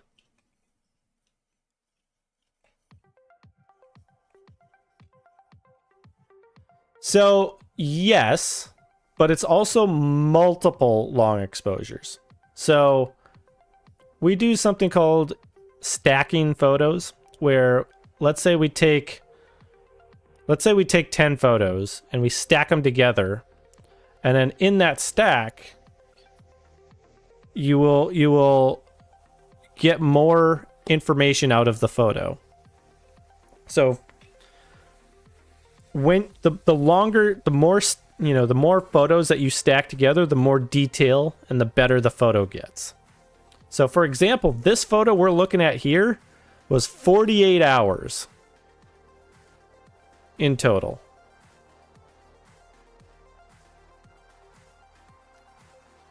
And I mean that, like, over the course of multiple nights for a grand total of 2 days, I pointed my telescope at this target.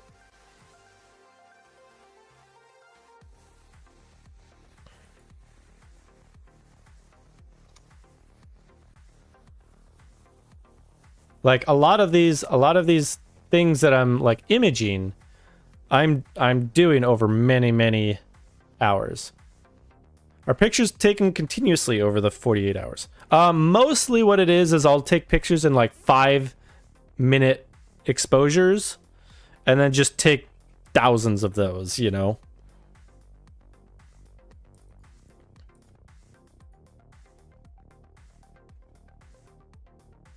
You know, like, here's another one that was 45 hours.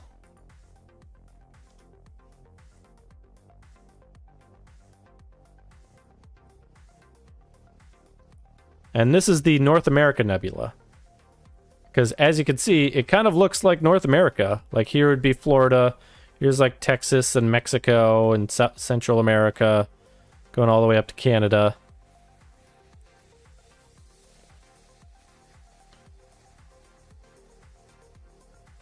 You got a little bit of the Pelican Nebula over here. Not a lot, but this is where it is. It's right next door.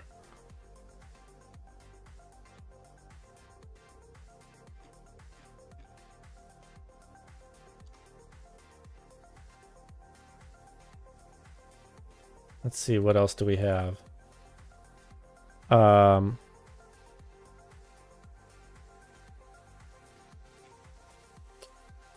I've been working on this one. Well, not recently, but this is one of my good ones. I like. So this right here is the Elephant's Trunk Nebula. I switched to Twitch. What kind of telescope do you have for that quality? I have Tenacity, that's what it is. But welcome on in, Mothman. So I have it's actually a pretty wide field telescope. Mothman just followed. Hey, you just earned yourself some Bytecoins for when we do, you know, the chat bite streams. So thank you for that follow.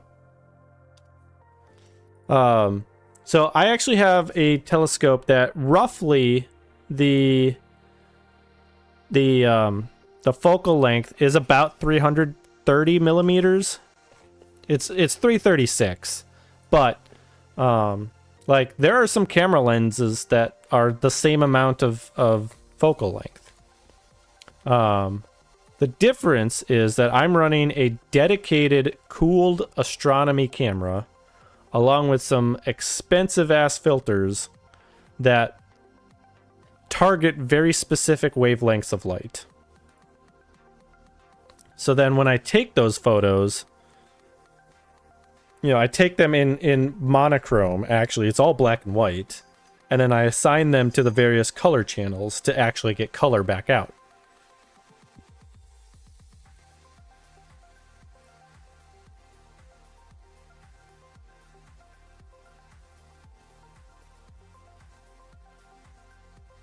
So here's another one. This is the Bubble and Lobster Claw Nebulae. Because it kind of looks like a little lobster with his two claws,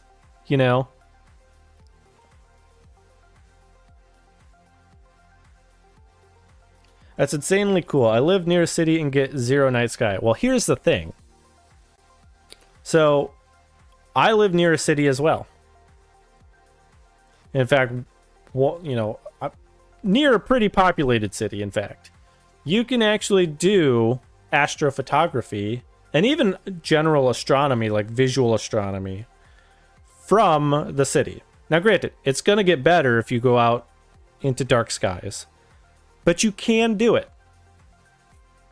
So you remember when I was saying like I have filters?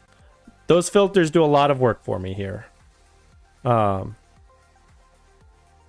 you just have to have patience and the dedication to do these big projects, these long projects, in order to get yourself there, right? So like, for example, one of my first one of my first images, which honestly is not even that great. Like, this is one of my original, old ones. Didn't know it was really possible to get clear images with a lot of light pollution. Right, I didn't think so either. And then I found a bunch of YouTube, astrophotographers that did a lot of, tutorials and videos about it and stuff like that. And it was especially one guy called Backyard Astronomy, where he just does it from his backyard. And I had a DSLR, and I'm just like, wait a minute. I have a DSLR, I have a telescope, or I have a lens. All I got to do is point it at the night sky, and I can get photos of nebulae and crap. Sign me up. I'm hooked. Anyone could do it. And, if you go out and get, super expensive gear like I've got, where, not only do I have the telescope and the camera and the filters, but I also have a mount so that I can just, hook up a little mini PC to it, and I say, hey, point at this thing and follow it across the sky. It does that. It'll track in real time across the sky.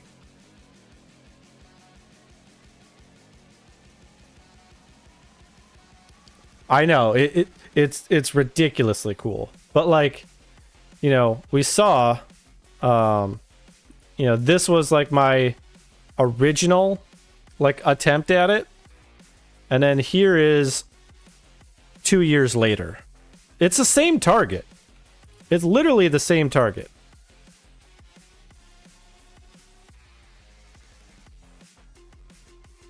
Right?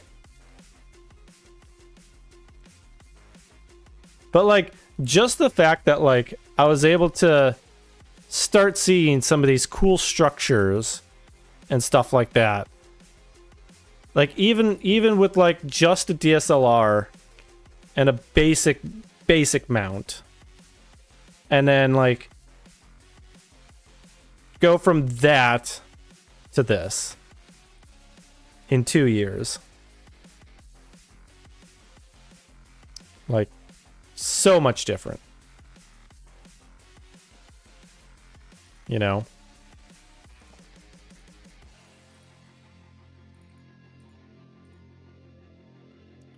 And I even do some galaxies too. So here we have that image is 10,000, but yes, it is. it is ridiculously large.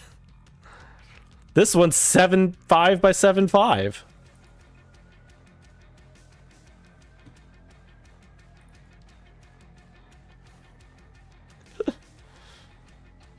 Yeah, so this is the Andromeda Galaxy. And one thing about this one is this is actually a combination of a bunch of stuff. So, you remember how I was talking about those filters? Well, there's two ways that you can image these targets. One is called broadband, where you have just, your standard red, green, and blue, and just, like a color camera, like a regular color camera.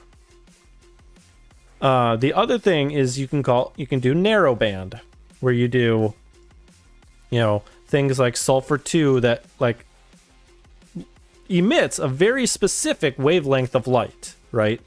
So you got, sulfur 2, hydrogen alpha, and oxygen 3. This photo is actually a combination of broadband and narrowband data.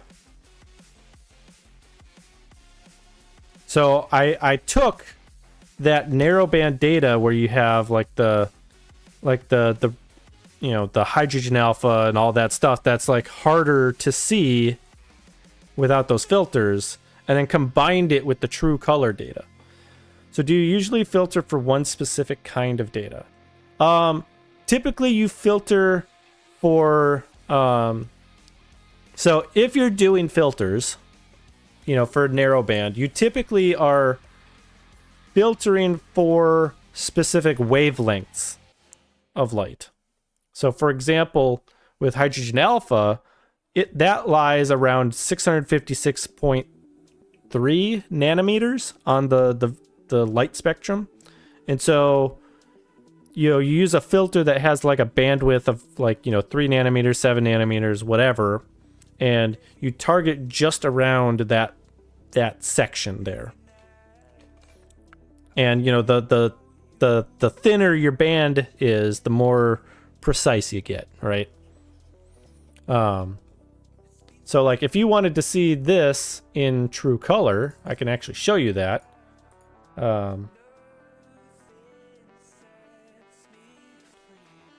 So this is actually a true color of Andromeda.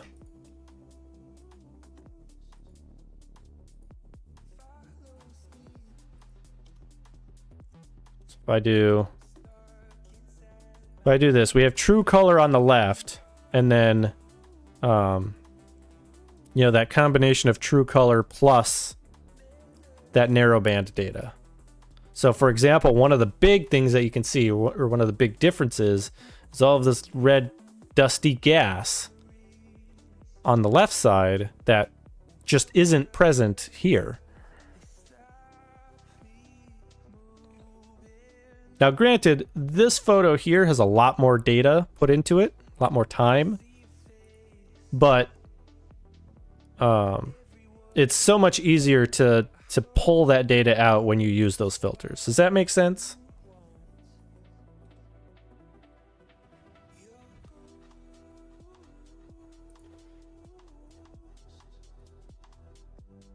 Yeah, and so, it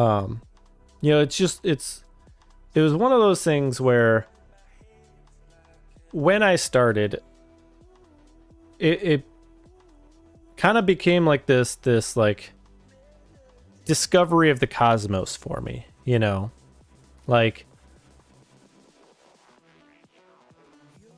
I didn't know how much was out there. Like conceptually, I understand that there is an uncountably amount of number of things out there, right? Like even just the Andromeda Galaxy is filled with billions of systems, billions of stars, and those billions of stars could have who knows how many number of planets around them. But then you look at the rest of this photo, and there are so many hundreds of thousands of stars in just this photo alone that if you probably held, actually, in this case, let me show you a reference here. The moon here is roughly 1/6 the size of the Andromeda Galaxy from our perspective.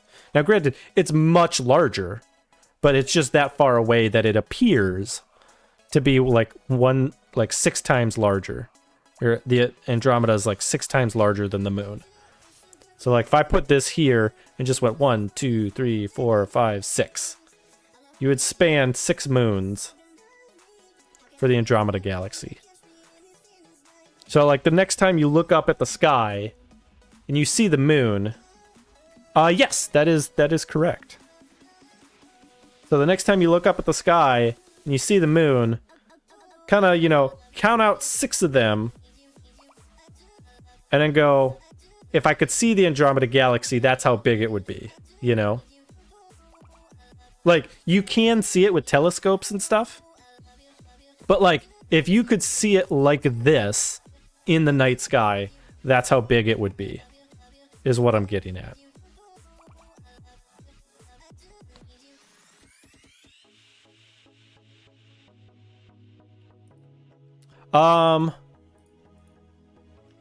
So you can use telescopes to look at it. Mostly you're gonna want it like, you can with telescopes. Mostly when you look, like if you're not using anything, mostly what you're gonna see is just, it's gonna look like a star to you, even in like dark skies.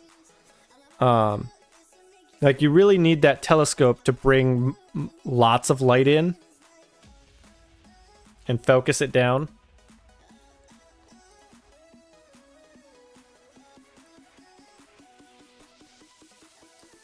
But yeah, like one of the photos that I like to show, like in regards to like the story of like, what was my what am I trying to say? My journey into this is actually this photo. Now, granted, it's not actually like a super impressive photo, but what actually impressed me was the fact that when I was learning, I was looking up targets, just in the night sky, and I picked one. I picked one target called M86, Messier 86, which is this one here in the middle. So I pointed my DSLR at it. I took a bunch of photos, and I discovered now, granted, I personally discovered the rest of these. These had already been known. They're not new.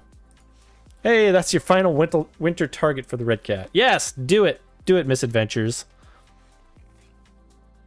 Which, by the way, Misadventures in Astro is another astrophotographer here on the platform. So make sure you go and check him out as well.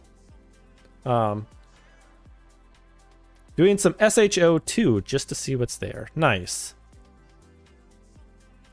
Nice to meet you both. Yeah, so like I said, like I was looking for one target and I found 10. Obviously that's not a new discovery to science. Everyone knew they were there. It's called Markarian's chain. I didn't know that. But to me that was a discovery, and that was so super cool to me.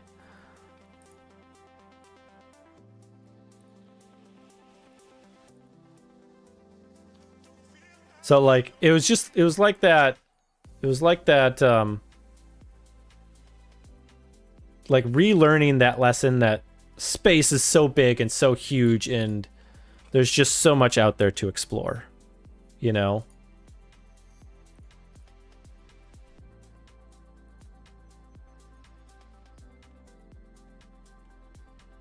Just so much out there. That is really cool. Just accidentally capturing so many more because there is just so much there. Right. Exactly. Like, if you remember the Hubble Deep Field image, that it was the same moment. You know, same, or not moment, but like same concept. Like they were just like, let's just see what's in, you know, the space of nothing. And they found thousands of stuff. You know, just because they decided to point their camera there.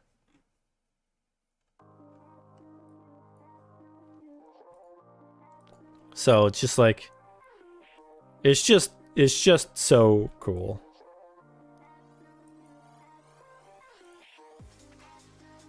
This one is your favorite so far. The blue's incredible. Here, let me bring it back up. Sorry.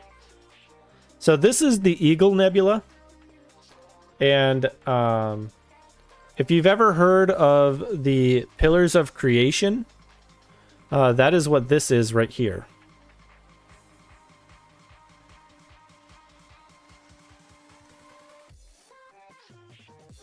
So the Pillars of Creation are like a famous target that is kind of like a hit or miss as to whether or not people know it. Like it's actually kind of like, it is a popular one. Yes, Hubble did do a good one. Let me bring it up. Yeah, Hubble has done a very good one. And James Webb did one as well of the same thing. So in fact, this is, yeah.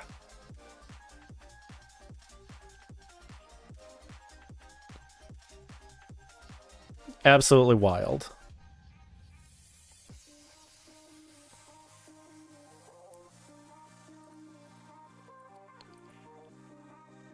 So like here is Hubble on the left and James Webb on the right.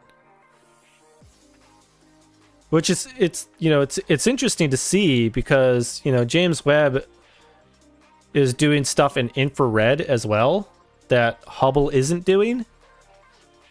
So like you see like here, there's kind of like this big hole here, but there isn't here.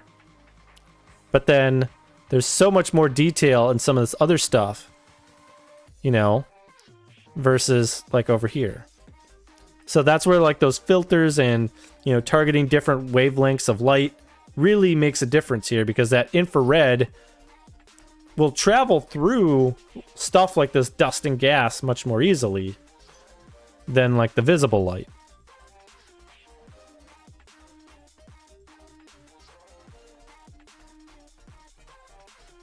You know, whereas like here in the visible, you see this, you know, kind of structure down here. Really hard to make out in the James Webb photo. So just we're still discovering stuff in science and in astronomy and all this, and it's so cool to me. And that's why I like to share it with everyone else. You know?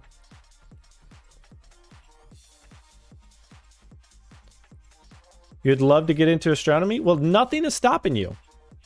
Nothing is stopping you but you.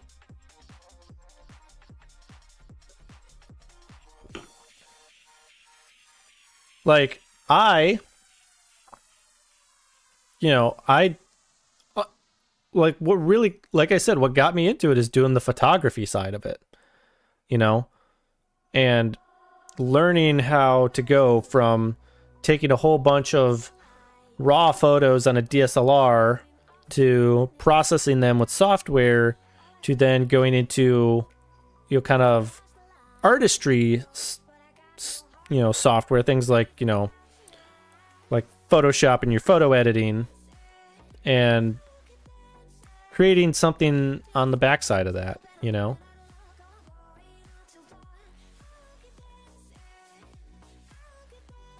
So just you know, that whole process and applying that process to space and all that stuff has just been so fun.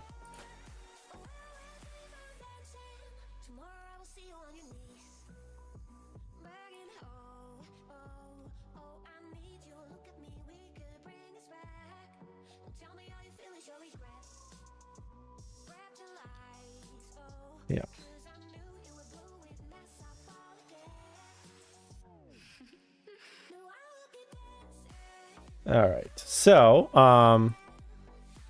to bring this back, what I'm doing here is actually, let's do this. Let's console.log config effect.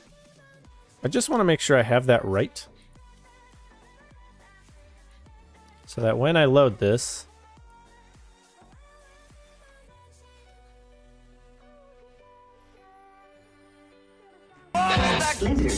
hey, BitGamey, welcome on in. Ah, here we go.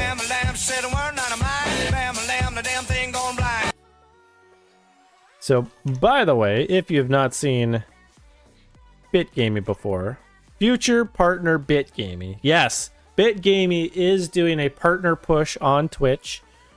So make sure you go and check them out. Give them a follow. Give them some love. From your lips to Clancy's ears. BitGamey does Unity game development, and they are absolutely wholesome. And they're gonna make Twitch partner. They're streaming every day of the week now.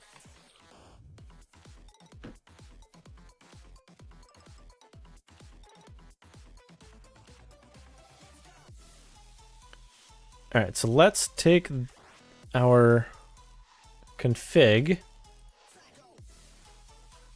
But how you doing, BitGamey? Oh, also, BitGamey, I need to show you something. So let me know when you're ready. Got something to show you? All right, he's ready. There you go. Happy belated Valentine's Day to everyone, including you.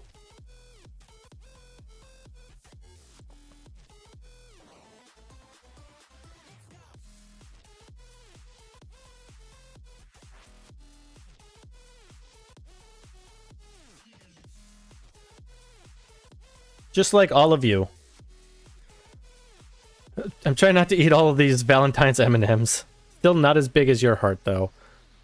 No you, BitGamey. No you. In the words of Balint, no you, sir.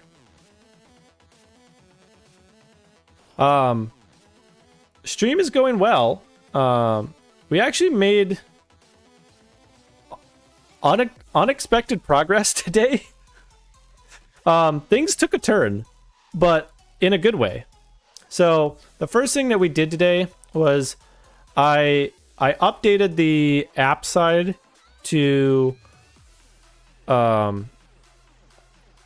allow the user to set a repository file path instead of it always being in the same location as the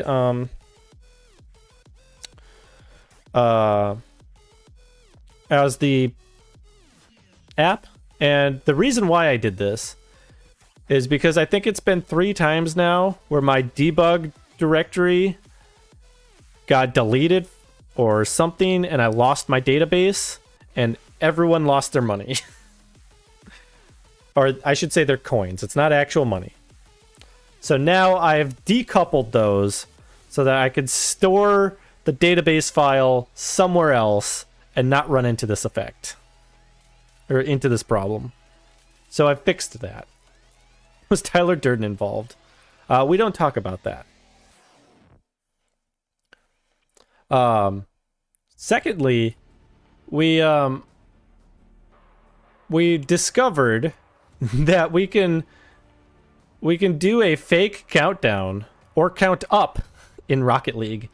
So I'm sure you well, maybe you remember, but in the game when the kickoff happens, there's like a 3, 2, 1 go countdown that happens.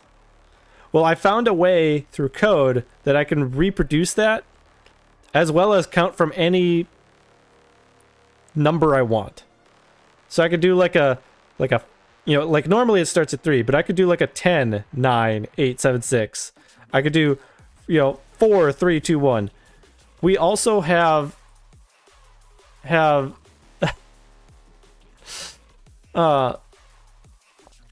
we also have the ability to do like hey, let's do like a 3, 2, 1, 4, 1, 3, 2, 1, 1, 1, 1, go. Like, it doesn't actually like, redo the kickoff, but like you could just be playing and just like the text and sounds come up and stuff like that.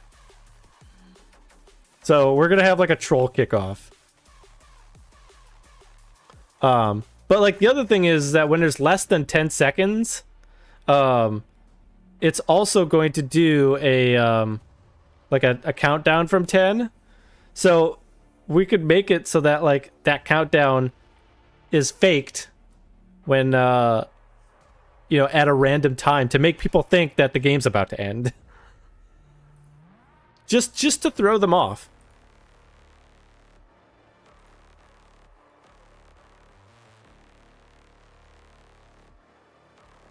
So like I didn't have this on my bingo card for this stream. But we found it works and we're making it. In fact, the countdown effect is basically done. I just need to take my config and put it into the website. So that's what we were working on when you came in. Where's the default config? So let's grab that.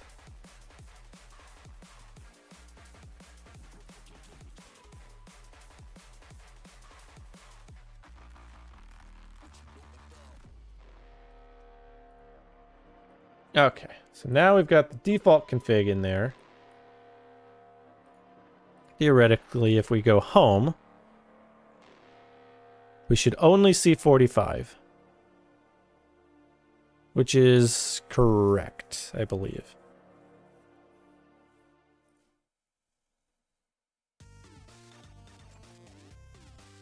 So we should not see... Oh, we should see counting. We should not see car scale, because that one is disabled. Which is correct. Because I added in this.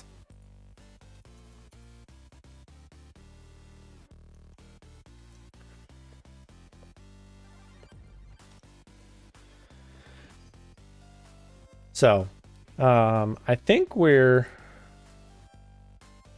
kind of close to finishing for tonight. Oh,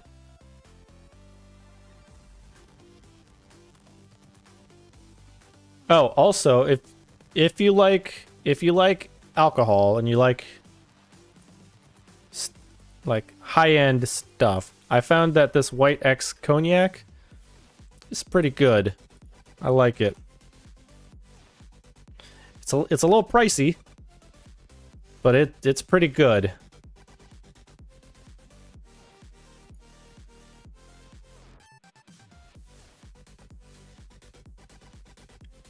Vava is on a club of leaking window people. People that leaks windows. She's on a club, like the Fight Club, but window leaking. Yes, the Fight Club that licks windows.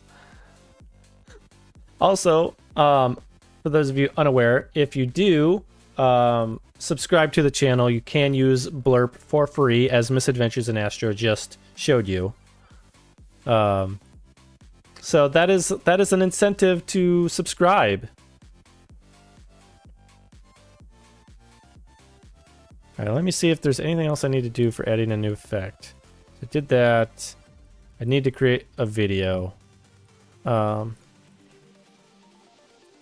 Create counting effect video.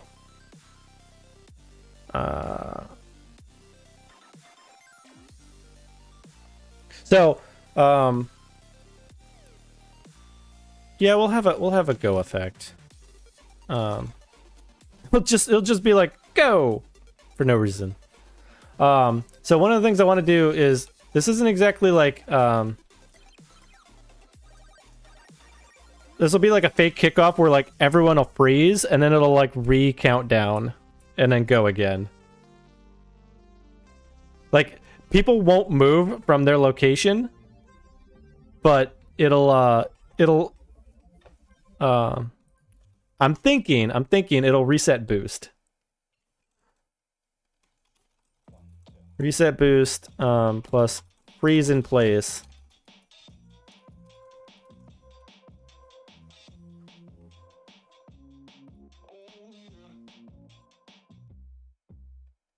So, I think we're gonna add that in, and then yeah, we have to do a troll kickoff.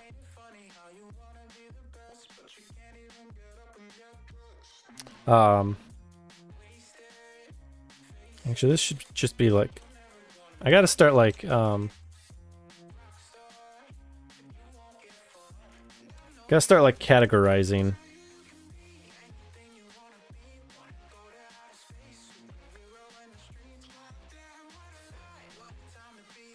But yeah, so that is where we are at for now. Also, this song just is amazing. I love this song. So let's head on over to the just chatting screen.